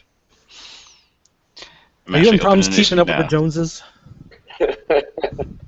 Apparently. She's from the House of L, so why wouldn't she be DC? Yeah, Joella Jones. Let's see. Okay, I actually might read this issue because the art is good. Yeah. All right. Let's see what else came out. Last week we're doing this week, or we're just mixing through. I guess we can mix. Uncanny Avengers was mentioned earlier. I did read that from this week. It was the end of the Hank Pym Ultron sort of epic that involved guest appearances from Wasp and Vision and Tony Stark, Iron Man, kinda, sorta. As we get the nice cover there. Did anybody buy the Sum variant? Oh, wait, what Sum? Can someone tell me what that is? It's some Chinese thing that's like their Beanie Babies or whatever. That's like a hot thing over there. So Marvel made a deal to bring them over here and license the crap out of it. So they've been slowly kind of coming over here, but yeah. Well, Disney's doing it. So yeah, you're starting to see Sums like everywhere. Mickey Mouse and the Marvel ones they're doing now, and I guess they're trying to make them the new Pops or something. I don't know. God, yeah. No one sent me the memo. I'm Chinese. No one sent me that memo. Yeah. You're not real Chinese. I mean, you're like Panda Express. I mean, you're. They just I'm gonna stop now. By the way, Panda Express is actually pretty good. So. Actually, I like Panda Express. Yeah, I was gonna say. And they will not release the recipe for their chicken. Orange chicken. Yeah. They will not release that recipe, and they just reopened in Manhattan, and it's actually pretty packed. Ad read for Panda Express tonight on Comic Book Chronicles. Please send all free coupons to all of us on Twitter now. Thank you. Yeah. Actually, I just got to say, I'm just to throw this out there, for absolutely no reason, but I went to Illinois State University, and in my dorm, instead of a cafeteria, we had a food court. Because it was a 25-story building, several thousand students. So they had a food court, and we had a Chick-fil-A and a Panda Express and a Sbarro's Pizza and a Subway. We're all in our building. And I got to say, when you can buy Panda Express by using just your regular food card, It's a cheat code. It's one of those things where it's like they talk about the freshman 15. It was more like the freshman 45 for everybody. Especially at Chick-fil-A. Yeah, I know. No. I mean, Chick-fil-A is always closed on Sunday, so you're always like, oh. But then it's like, oh, well, hey, I'll get some pizza, I'll get some crab rangoons, I'll get some orange chicken. I'm gonna get, just so much good stuff there. So yeah, throwing it out there for absolutely no reason. But hey, if you want to send some coupons or some free samples, it's dirt@popculturenetwork.com. Back to the show. We just got a Panda Express here, like within the last 8 months, 8 to 10 months, something like that. I mean, the stuff is slow. Yeah, it's pretty good stuff. So send them on. Anyway, back to comics. Yeah. And to end it, there's a Panda Express in the city I just moved to, so I've yet to try it yet. The wife has. I haven't had it yet. I've had it before. It's been years, but I'm kind of looking tweeting forward them to right it. now. Well, Matt tweets at Panda Express. So Uncanny. during the battle, the Avengers initiate Project Icarus, which I guess is similar to what was the Like what Hulkbuster. was used in the Age of Ultron movie is what I'm trying to say, where the Hulkbuster armor comes out from outer space. Tony Stark actually isn't piloting the armor; he's doing it remote control or remotely. The Hulkbuster armor encapsulates Ultron. They get the armor in the ship, and the plan is to shoot Ultron into the sun. During this plan, Brother Voodoo casts a spell to, I guess, distract Hank Pym / Ultron. He learns that Ultron and Hank, while they were in space, killed a lot of different alien races and went around bragging about how he's an Avenger, and if you want payback, come to Earth. Sort of trying to set the Earth up for a reckoning, which I'm wondering if that's going to be played out later down the line. But either way, Vision plays a trick on Ultron, sort of like he's taunting Ultron, saying how he thinks he's the Avengers' greatest villain, but he's never defeated or killed an Avenger. And then Ultron shouts, I killed Hank Pym, which Vision uses as a way to show that Hank Pym is gone. They don't have to feel guilty about, they're fighting their ex-teammate because Ultron has admitted that he's gone now. So with that, they shoot him in the sun. Everyone's all depressed still because, yes, Hank's gone and they feel bad. But then at the end, somehow Ultron Hank teleports away or something, and he's in a bubble and like meditating, and it ends with one of those, the end for now ? Type deals. So Because of course basically, he'll be back. so basically ends the same way the Rage of Ultron graphic novel ended. Sounds like. Yeah, That's the same thing. yeah, almost exactly the same way. Right. So this was like a nice 4-issue story. I'm a fan of the artist that came on that replaced Ryan Stegman, who I think he's just going to stay on the series as Stegman moves over to the Spider-Man Renew Your Vow series. The Kanan artist, whose name's escaping me. Shit. Who is this? Pepe Larraz. Had to look at the cover. I love the fact that they had the Hulkbuster and that they brought in other Avengers teams. Yeah. And they had a plan. It was like, if Ultron comes back, we have a plan. Yeah, they weren't caught off guard, even though they weren't expecting him to be merged with Hank. They still, they brought Wasp in to question him and see if she could glean anything from her interactions with them. And then they brought Vision in because, Ultron story, you gotta have Vision. And then they brought Iron Man in. Each issue had a new guest star to come in. It wasn't just the Unity squad taking on Ultron. They called in for backup. So. Yeah. And did you notice that Vision quote and he basically said the same thing Ultron said, and Wasp caught that. So I thought that was pretty interesting. Yeah. And plan. They had a plan without it being a vision from Ulysses. Sounds like. So next issue will finally tie into Civil War, because I was like, oh, maybe Uncanny Avengers is skipping Civil War, but then since Civil War is going to be like complete in 4 months from now, they got plenty of time to tie in, Just which we'll get into in news. yes, yeah, we will. Let's see. Superwoman #1 came out this week, or last week. Last week. I like the little switcheroo of the twist they introduced in that. I really like this book. This book was really good. I thought it was one of my favorites this week, or last week, or whatever week it came out. Yeah. Yeah, this is not what I thought it was. Like, I didn't pay. I've been trying, actually, the last few months to stay out of solicits and let things come at me more as they come out so I can experience them, as opposed to, always looking through everything, planning, and, seeing what's coming out, getting spoilers and whatever. And so, honestly, Superwoman, I thought this was going to be a story with the villain that we've seen in the Justice League books. And is this the regular cover? I'm sorry. Is this the regular cover? Okay. Yeah, this is the normal cover. And that's not the character that we got. That's not what the book is about. But what the book is about actually makes sense and ties into other stuff that's happened in the New 52. But what I found even more interesting was that they played with the fact that two characters, I don't know how much of this we want to spoil, but two characters got hit with the radiation when the New 52 Superman died. They both took on powers, but one took on the traditional Superman powers and one took on powers like when Superman turned electrical. And they had the red and the blue electric versions of Superman running around, and they played with that in this book, which I found just so entertaining.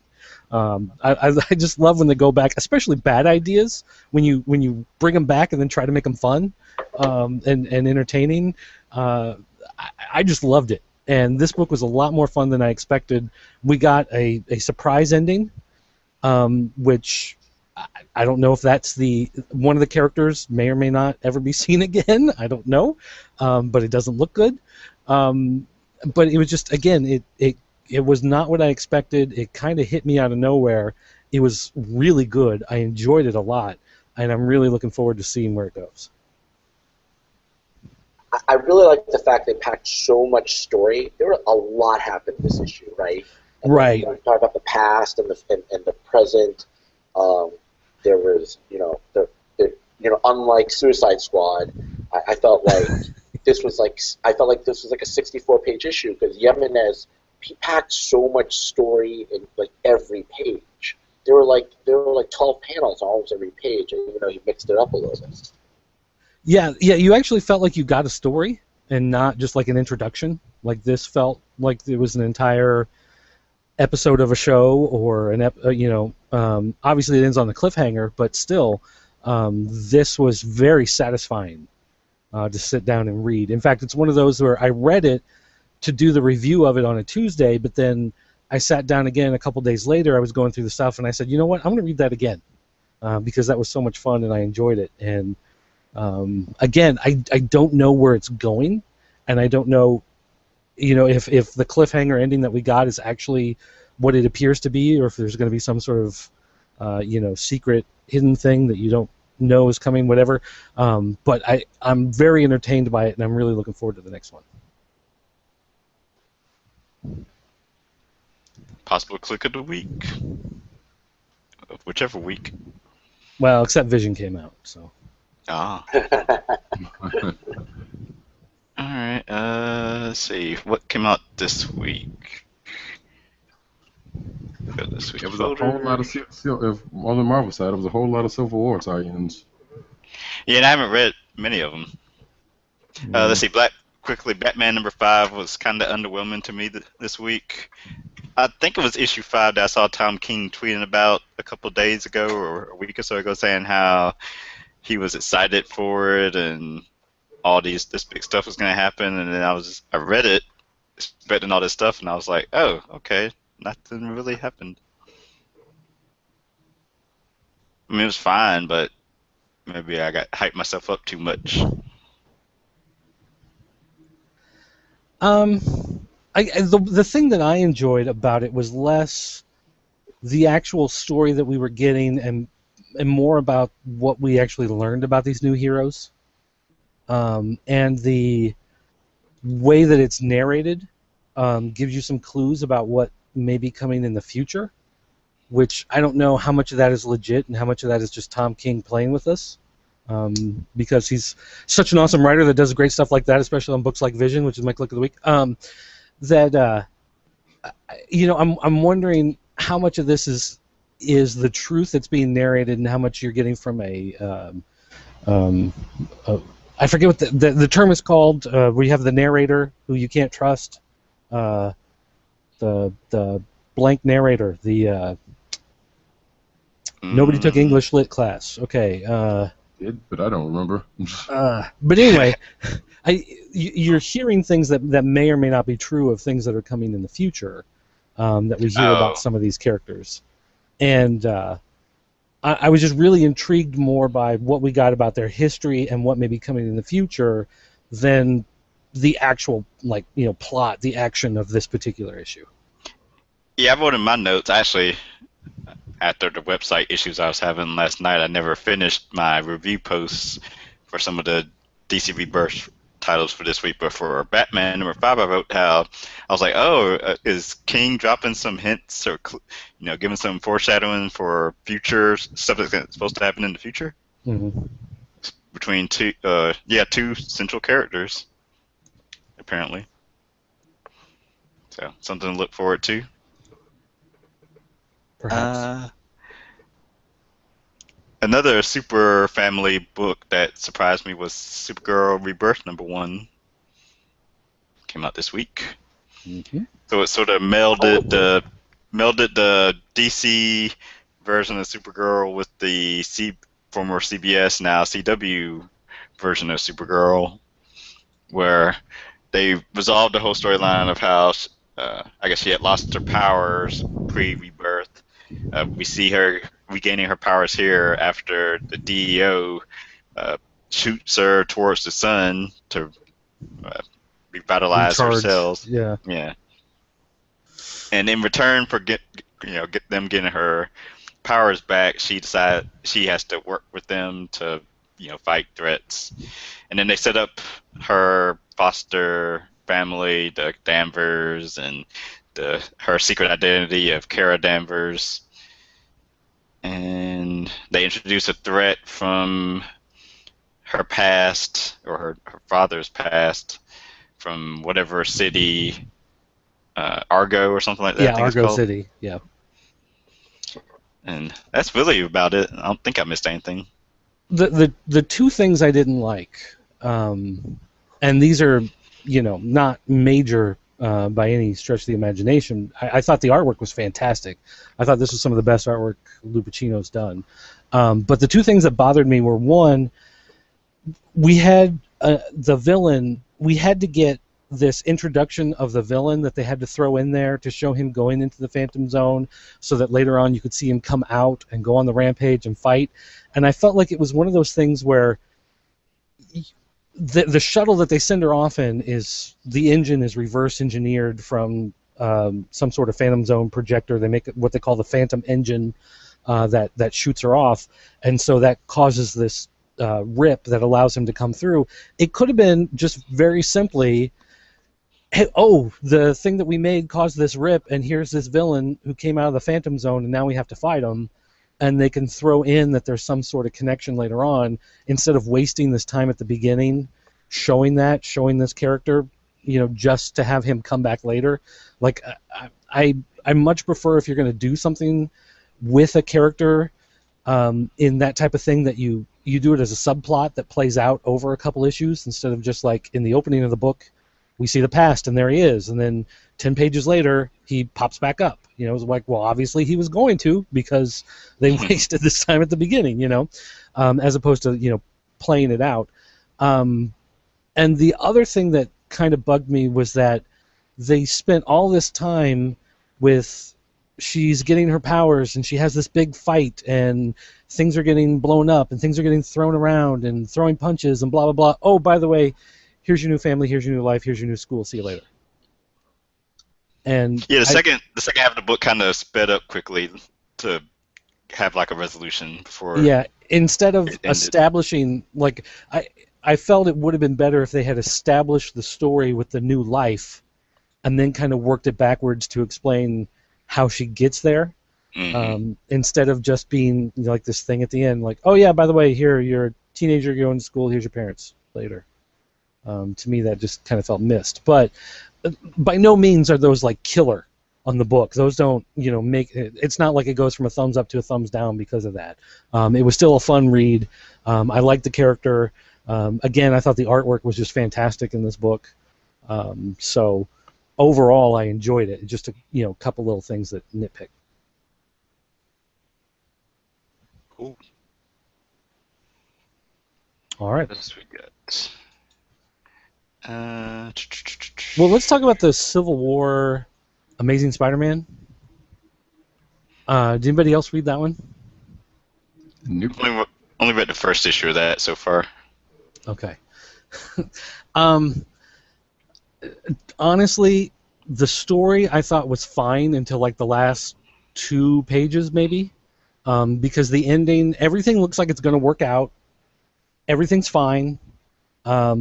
We find out that Clash wasn't really going rogue. He was just trying to get to the underworld so that he could, take people down, and everything was working out. And then suddenly, he just like snaps and turns evil, and it didn't really seem to fit the story, and it didn't seem to fit other stuff that was going on with the character.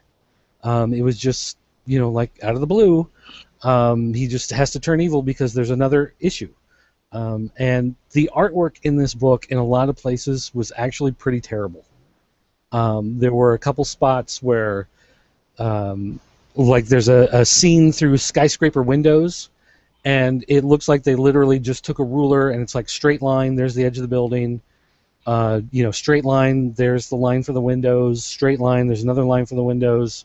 Like, just very basic artwork with not a lot of detail, not a lot of expressions going on, not a lot of shadow and stuff like that.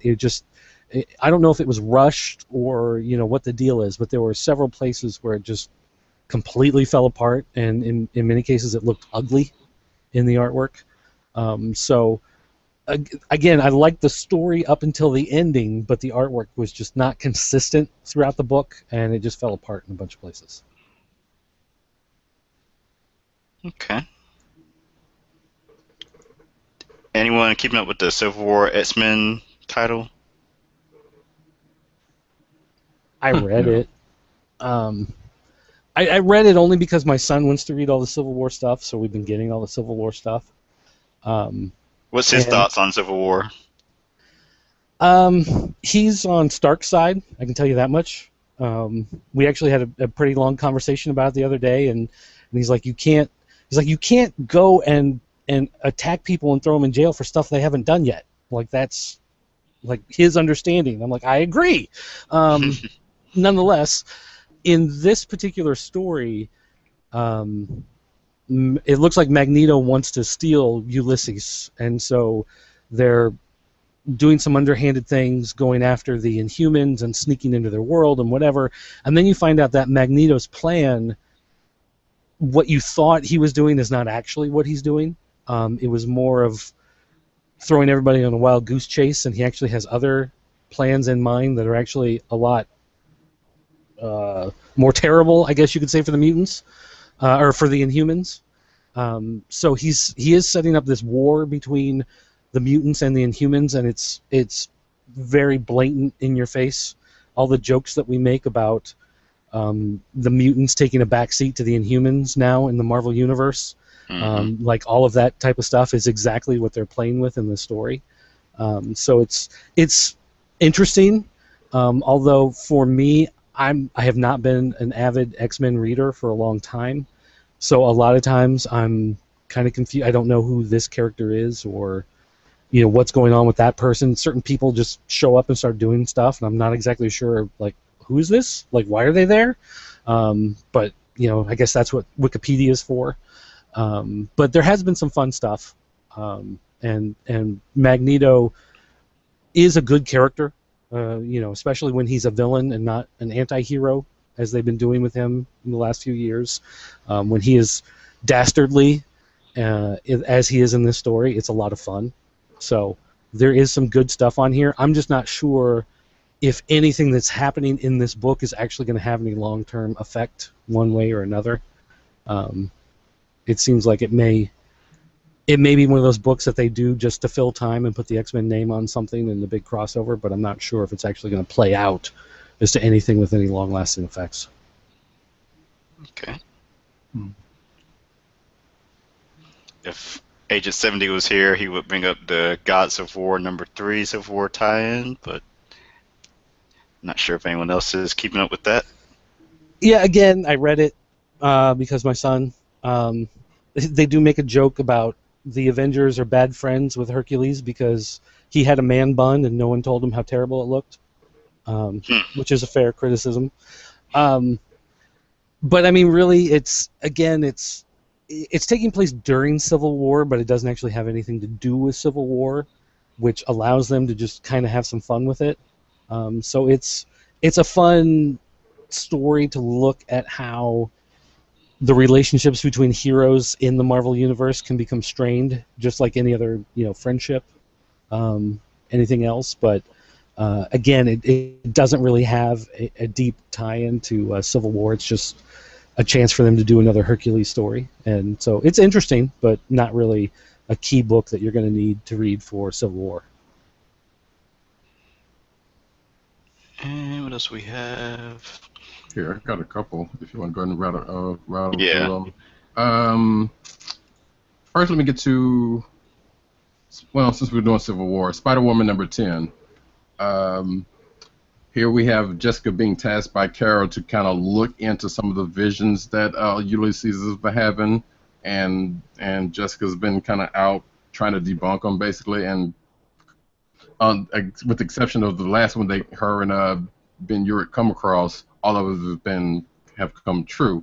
The last one seemed to almost not come true until, a couple of seconds later, and then we cut to Jessica talking to Carol while basically catching up to the fact that the Bruce Banner's been murdered, and that's where the story ends up ending up because, like I said, while Jessica's talking to Carol, there's news flash going on, and Ben's trying to get Jessica's attention, talking about what's been going on that front with Hawkeye, and the fact that Banner's dead and Hawkeye's #1, and that leads to Jessica being in a huff, which is I'm assuming is going to play out next issue, and that's where that goes. And I guess we can also shoot to Ultimates #10, where the team has gone slightly off mission. They are actively using the visions and going after people. In this case, they're going after this young lady who has no prior record, but apparently there was a vision that said she was going to have this briefcase that has something in it that was going to cause a whole bunch of ruckus in the financial district. What we come to find out is that briefcase is empty, which brings the Ultimates in a meeting to themselves, which they were already kind of. You can already see the lines being split between them, but this kind of brings up the fact that what's been going on, and the shadows, the lines are being more definedly drawn, and which I thought was kind of funny.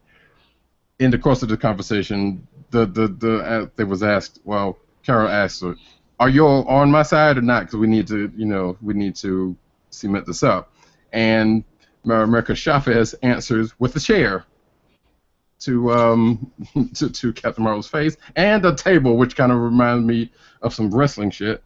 But what I also thought was funny, another funny part of that was because, like, okay, there was a part of Secret Wars last year where America Chavez, which I guess that's what kind of sparked A-Force, ended up being the catalyst for some things that happened. So I thought that was kind of interesting. But yeah, so they have they have a little bit of a brawl after that, but then something comes up that takes their attention in the form of Connor Sims and Thanos, who apparently has had a plan for some things in it, and that plan is going forward as we speak. Which brings me to question something. Do we know if this is this actual Thanos? Because he's been doing this whole series, he's kind of been doing some things with that has not been very Thanos-like. So that's been a curious thing for me. I mean, when he showed up in the free comic book day with the big like cable assault Exactly. rifle on his shoulder, but I assume it's him. Yeah, exactly. And in this one, he displays some sort of psychic powers, which I don't. Well, I guess he has. By nature, it has some low-level psychic powers. Now to think about it, but I don't know. I don't remember them ever being used to the effect as they have in this one. But yeah, so at the end of this, that's like I said, Thanos kind of exacts his plan, and apparently the Ultimates are headed for a showdown next issue. So are you getting the feeling that this is just a tiff to put some drama in the story, or do you think that they're going to do something with splitting the team? And I'm glad you said that, because yes, I do exactly think that it's a tiff, because some of it just doesn't make, like, going from, you can see how they could go from here to there, but as fast as it escalated in this, or quickly escalated and kind of died down because of the bigger threat in this issue, just seems a little rushed, you know? Because I'm like, okay, anybody knows that Maker Chavez, she's kind of hot-headed, and you get that, but from going to, it's like, yeah, I see what I'm about to do about this, to actually, going to do what she did, in the course of the last few issues, just seems like that doesn't seem weird to just kind of fly off like that, even though she kind of has reason, but it still doesn't make any sense. So, yeah, I think they just kind of just threw that in there to build something, because, like I said, especially with this team, it doesn't kind of matter. And even the fact that in issues past, they were like, they basically made this like Carol's kind of the force behind getting this team together, sort of, when it wasn't originally built as that kind of thing. It was kind of an end around that was weird. So I don't know, which kind of brings me to a bigger thing with Civil War in itself, which I've already ranted on that, and I'll probably, when we get to a new story later on, I'll bring that up. So usually I like Ultimates, and this was a pretty good read, but there was still some parts of it I was like, I don't know, seems weird. All right. Let's see. Also, wait, I got, well, let's see, Mockingbird number 6. So let me just go ahead and get these two out of the way then. And Mockingbird number 6, she's on a nerd cruise. This is a Civil War tie-in, and that tie-in is because of Hawkeye's on trial, which she's basically trying to get away from. But she can't, because one, the nerd cruise was supposed to have no Hawkeye on it, but due to his troubles, it's not happening.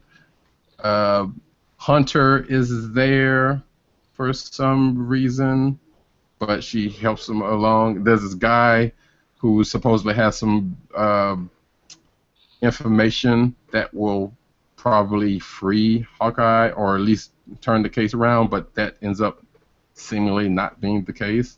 In fact, that ends up being a dead end.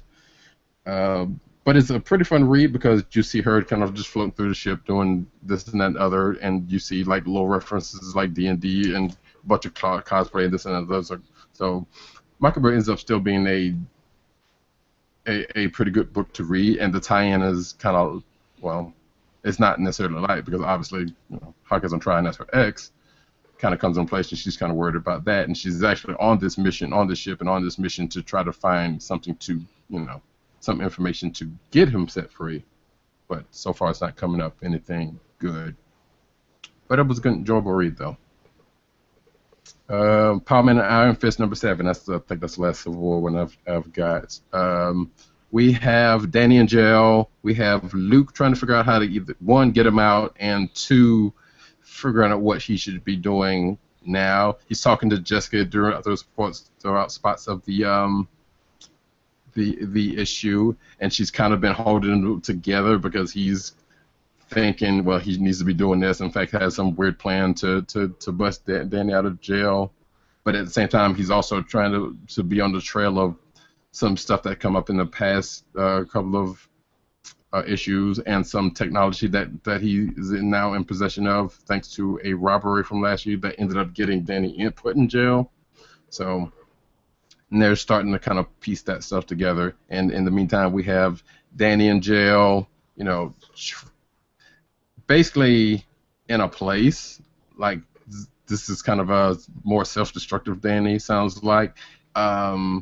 He calls Misty Knight, which was a cool thing to in the beginning, and Luke was kind of wondering why he called her instead of calling him, and Misty and Luke kind of had that talk about it. And then on the other side with Jessica Jones, she's kind of doing an investigation on what's been kind of going on behind the scenes, and Colleen Wing is with her, taking care of Danielle. So you got the Daughters of the Dragon there, so in some respects. You also get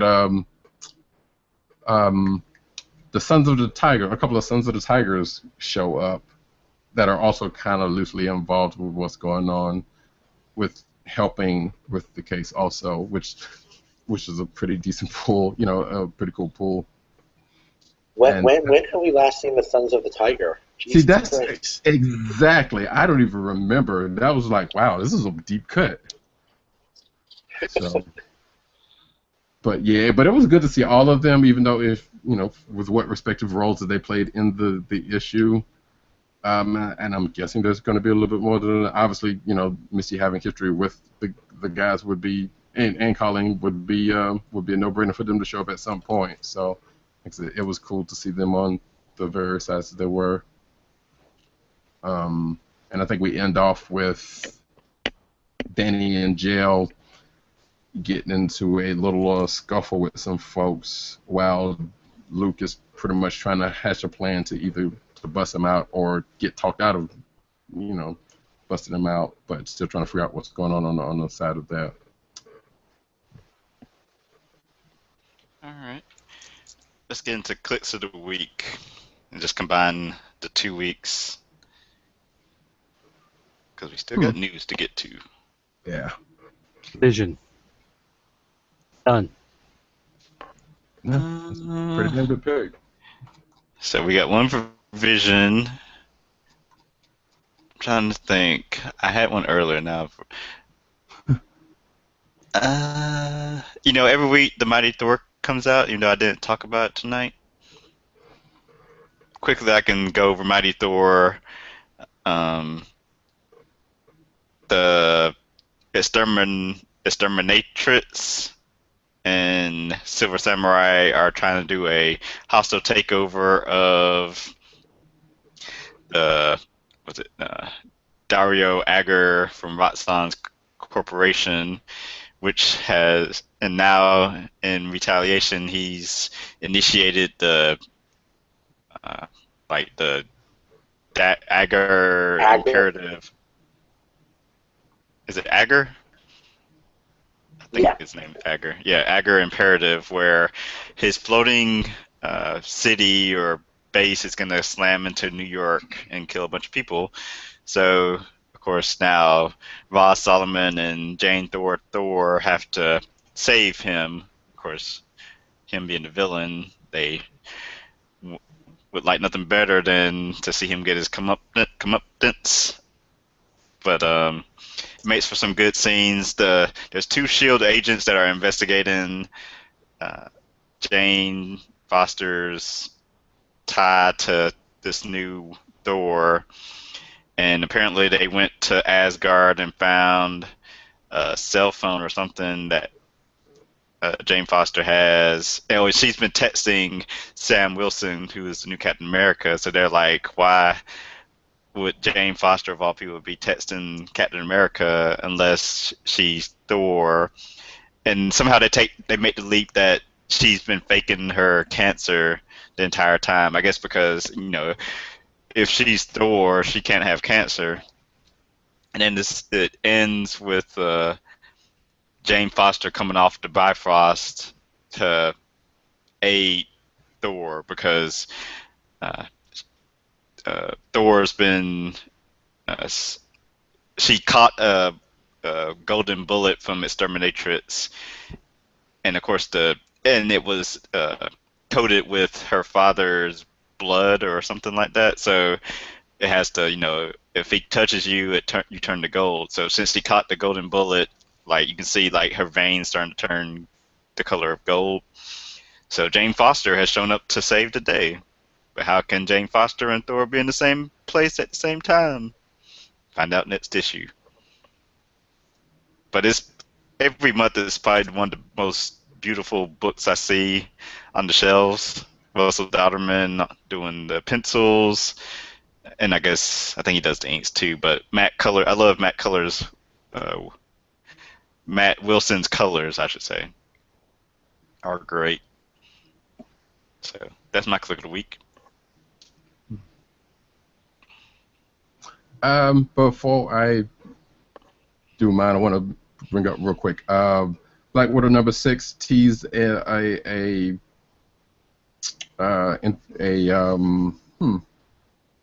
meeting between Black Widow and Iron Man, because apparently Natasha is partially responsible for Tony becoming Iron Man, because she kidnapped the scientist who was with Tony when he got captured.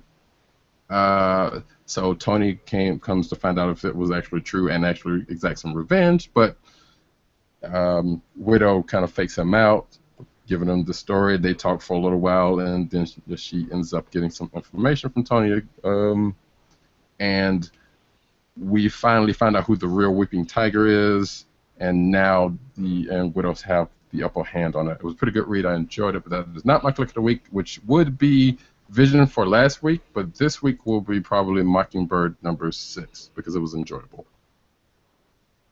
Okay. Did you have one, Matt Wang? Superwoman. It was between Superwoman and Vision. I think Superwoman just surprised me so much, and it's very hard as a jaded, longtime comic book fan to be wondering what's going to happen next, and it gave me that feeling again. That's why. Cool. All right, so we can move on to the news. Again, it's going to be 2 weeks worth of news. Can you do an ad read? You got it up, Roddy? I do. Let's see. Adam and Eve now. One of these days. Anyway, keep our podcast free by shopping at Amazon. Visit cspn.us, then click Keep Our Podcast Free link at the top of the page. From there, scroll down and click on the Amazon link to shop. Purchase items from Amazon as you normally would, whether it's books, music, electronics, jewelry, apparel, etc. Maybe just princesses when it comes out. For every purchase made on Amazon through a link, Amazon sends the CSPN a payment that helps keeps the Chronicles podcast free for our listeners at no extra cost to you.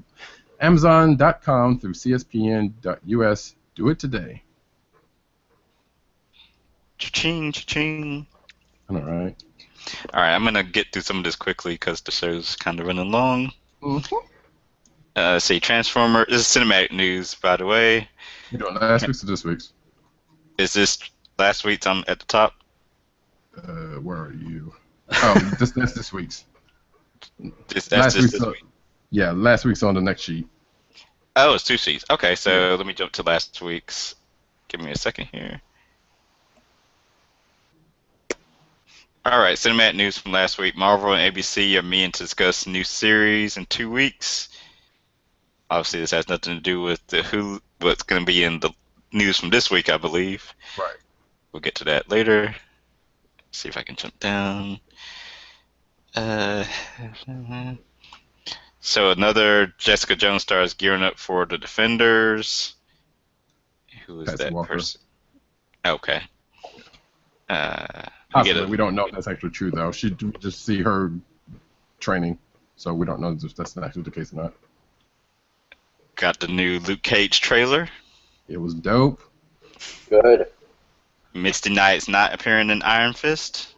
Yeah, so there was a rumor that she was going to be, or there was something floating around this year she was going to be, and that turns out not to be true. She could possibly spin off into her own series on Netflix, possibly, maybe. Stranger Things sensation Shannon Barb Purser wants to play Squirrel Girl, because everyone wants to play Squirrel Girl nowadays. Spider-Man Homecoming cast Orange is the New Black's Michael Chernus as the Tinkerer. That's that dude with the green shirt, right? In the The comics? Tinkerer? Yeah. I can't He, remember. he just I'm built, he built stuff. Okay, Yeah, I'm thinking about the Thinker, I think his name is. Oh, yeah, you're saying the Mad Thinker? Yeah, Matt Thinker is what I'm thinking of. Oh, Arrow cast Dolph Lundgren as villain in season 5 flashbacks. That's pretty exciting. Drago. I know, right? He-Man. Oh, yeah, sorry. How could you forget the cinematic masterpiece of Masters of the Universe in which he Because starred it's as quite easy to He-Man? do. Because I was watching Beastmaster. And that He-Man movie was terrible. What? Oh, come on. So the Arrow, Flash, and Supergirl and Legends of Tomorrow crossover will have one unifying threat. That's not really news, because of course they would have a unifying threat if they're going to cross over. Well, not necessarily, because I think basically what the article says is like, yeah, in the past they've had, the other ones kind of had a couple of things going on, and this one's just going to be, like, I think the last one had one threat, but I think the couple of previous kind of had a couple of things, like the Arrow one and the Flash one kind of had a couple of things, different things going on, and it wasn't just one threat. I bet you it's the Legion of Doom.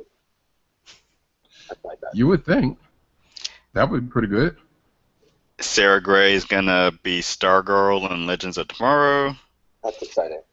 The Flash casts its Mirror Master, Gray Damon. Suicide Squad's Harley Quinn and Killer Croc are coming to Gotham eventually. David Ayer apparently revealed which Suicide character killed Robin. And it was the Joker, duh. Yeah, I was about to say it was who you thought it was. So. Poison Ivy's showing up on Gotham in a new set photo. Yeah, this is a new grown-up one. Hulu docuseries Limelight to feature Batman co-creator Bill Finger. Man of Steel sequel reportedly in development at Warner Brothers. Aquaman will feature Black Manta as a villain. We'll get some more news about that. Bail Organa actor confirmed Rogue One cameo. We get a season 3 premiere date for Star Wars Rebels, September 24th. Woo. Got a new Rogue One trailer. That was pretty good. And Donald Glover is up to play young Lando Calrissian, apparently. Rumored. Was he asked to, or he's just throwing that out there? No, I think it was actually, seemed to be approached by Lucasfilm, possibly. At least that's what the thing was going on. I think he had a meeting with him. And let's see, in comic news, Thunderbolts and Femme Fatales lead the charge in Marvel's Legends Next fan vote. Which ended up being Songbird winning that, by the way. Margaret Bennett's Animosity #1 at Aftershock Comics sells out, goes to a second and a third printing, which was announced today. Cool. March Trilogy has sold so many copies the printer ran out of paper. Good for the graphic novel from John Lewis. Frank Cho matches up Indiana Jones and King Arthur for Skyborn.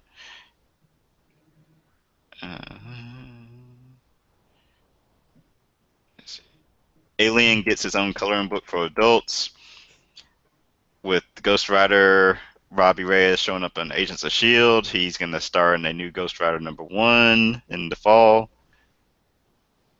Valiant Comics joins Quid app to offer first trading card set. Hellboy Into the Silent Sea graphic novel is coming in 2017. Whoops. Oh wait, actually, don't worry about that. Okay. That's different there because that stuff is for this week. Okay. And so now to this week's cinematic news. Going backwards again. Transformers the movie 3rd anniversary edition trailer came out. Need to check that out later. Yep. Another copy of the movie coming out September 13th, and another copy I shall own. The good movie, right? We're talking about the 80s one? Yeah. The animated movie. Oh, yeah, all right. Just making sure. Yes. The one that hasn't been soiled. The one that hasn't been soiled by what's his face? Bay. Yeah, Michael Bay. The Transformers Combiner Wars animated series launches on the Go 90 app.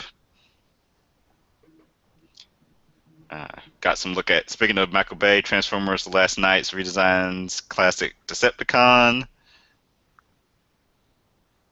which is Barricade in his car form.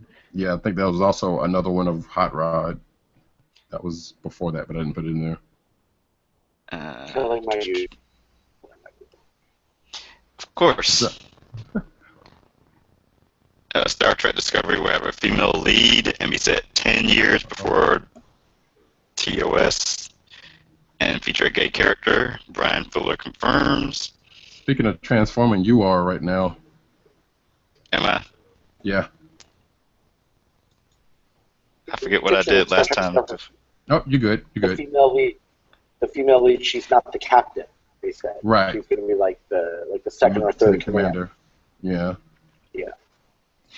Kenny Baker, the actor who brought R2-D2 to life, dies at 81.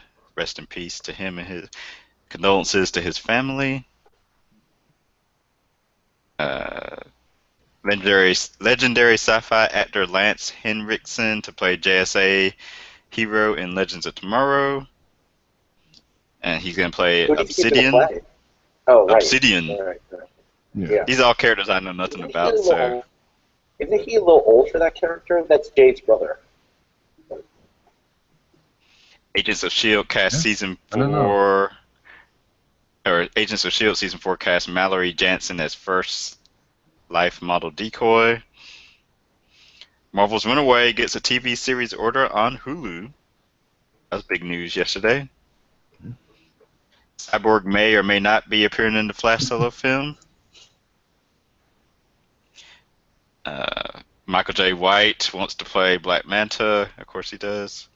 And also at around that same time, Isaiah Washington tweeted about it, and Michael K. Williams also tweeted about wanting to roll within that day.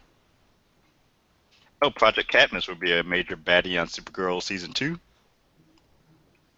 I just know Project Katniss from Young Justice. Mm-hmm. And they were on Justice League Unlimited, right? That's correct. Yeah, they did show up. Justice League star Henry Cavill teases Black Superman costume in new photo. Matt Wayne's favorite upcoming show, DC comedy Powerless, loses showrunner to creative differences. That's not a good sign. I'll try to find out more about that.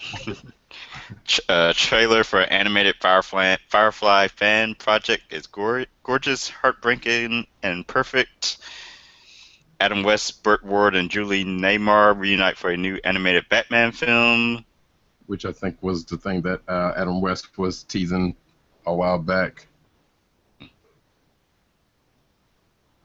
Let's see, Zendaya will play longtime Spider-Man love interest Mary Jane Watson, which was reported tonight. It hasn't been confirmed by Marvel. I think the rap broke it first. Basically. Cool. Skip all that. Arrow season 5 cast Jessica Jones actor as human target. Down to comic book news.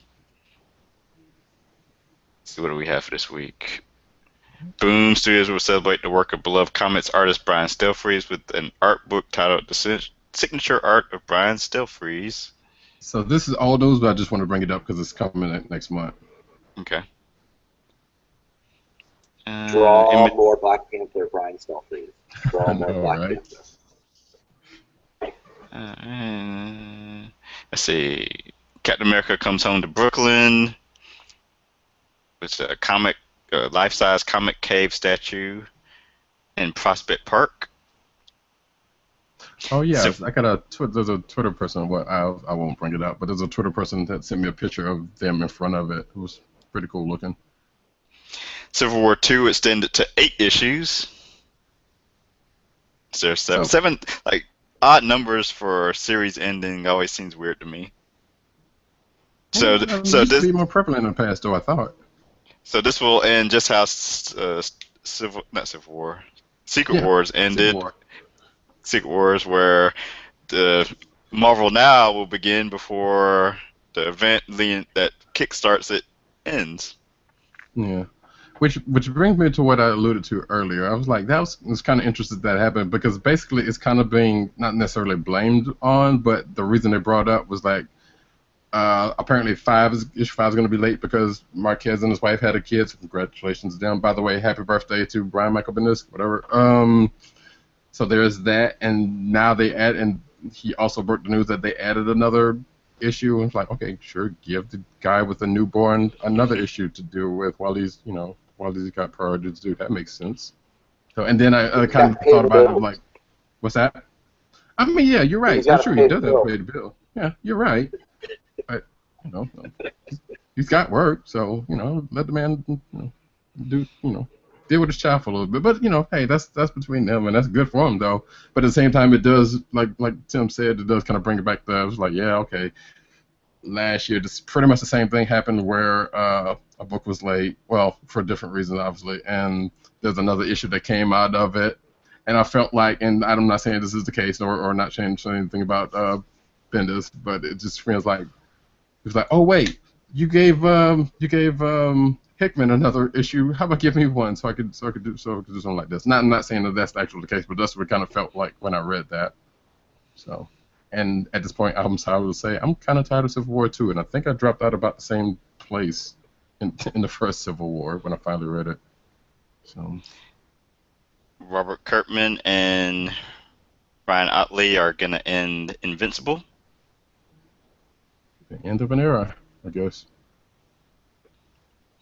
Women. I read it every month. And I'm in the 20s still. Yeah, I read it every month. I was about to drop it and go to just digital, and then he makes this announcement. According to Marvel senior salesperson, women and kids are key to Marvel's success.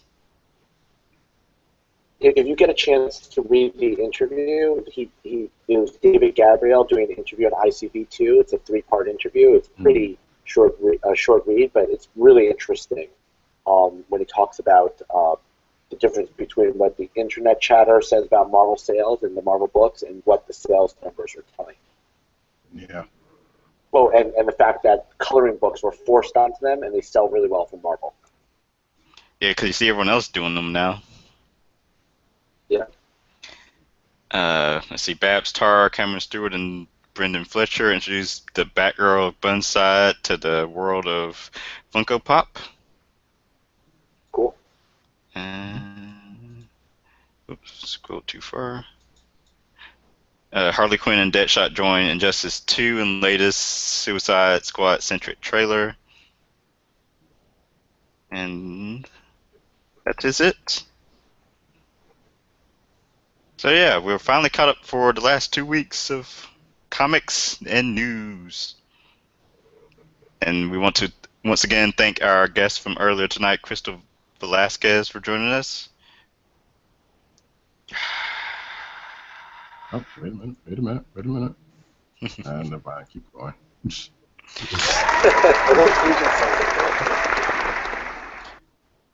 And we want to thank you for tuning in tonight. You can find us on, of course, theclicknation.com. Special thanks to Matt Wayne for joining us tonight, filling in for Agent 70. Thanks for having me. Let people know where they can find you online. Just at MattWang97 on Twitter, and also MattWang97 on Instagram. And also a spokesman for Tim Tams. Yes, I have a source with Tim Tams if you need some. You can follow us on Twitter. I'm at TimDLGG98 and at CBCron. Roddycat is at Roddycat and at News Nerds Need. PCN Dirt is at PCN_Dirt. And go to his website, popculturenetwork.com. And Tim is underwater. Am I still underwater? Yes. Yeah. I'm just going to say goodnight. We've got a Comic Chronicles, and we are signing off. Ta-da.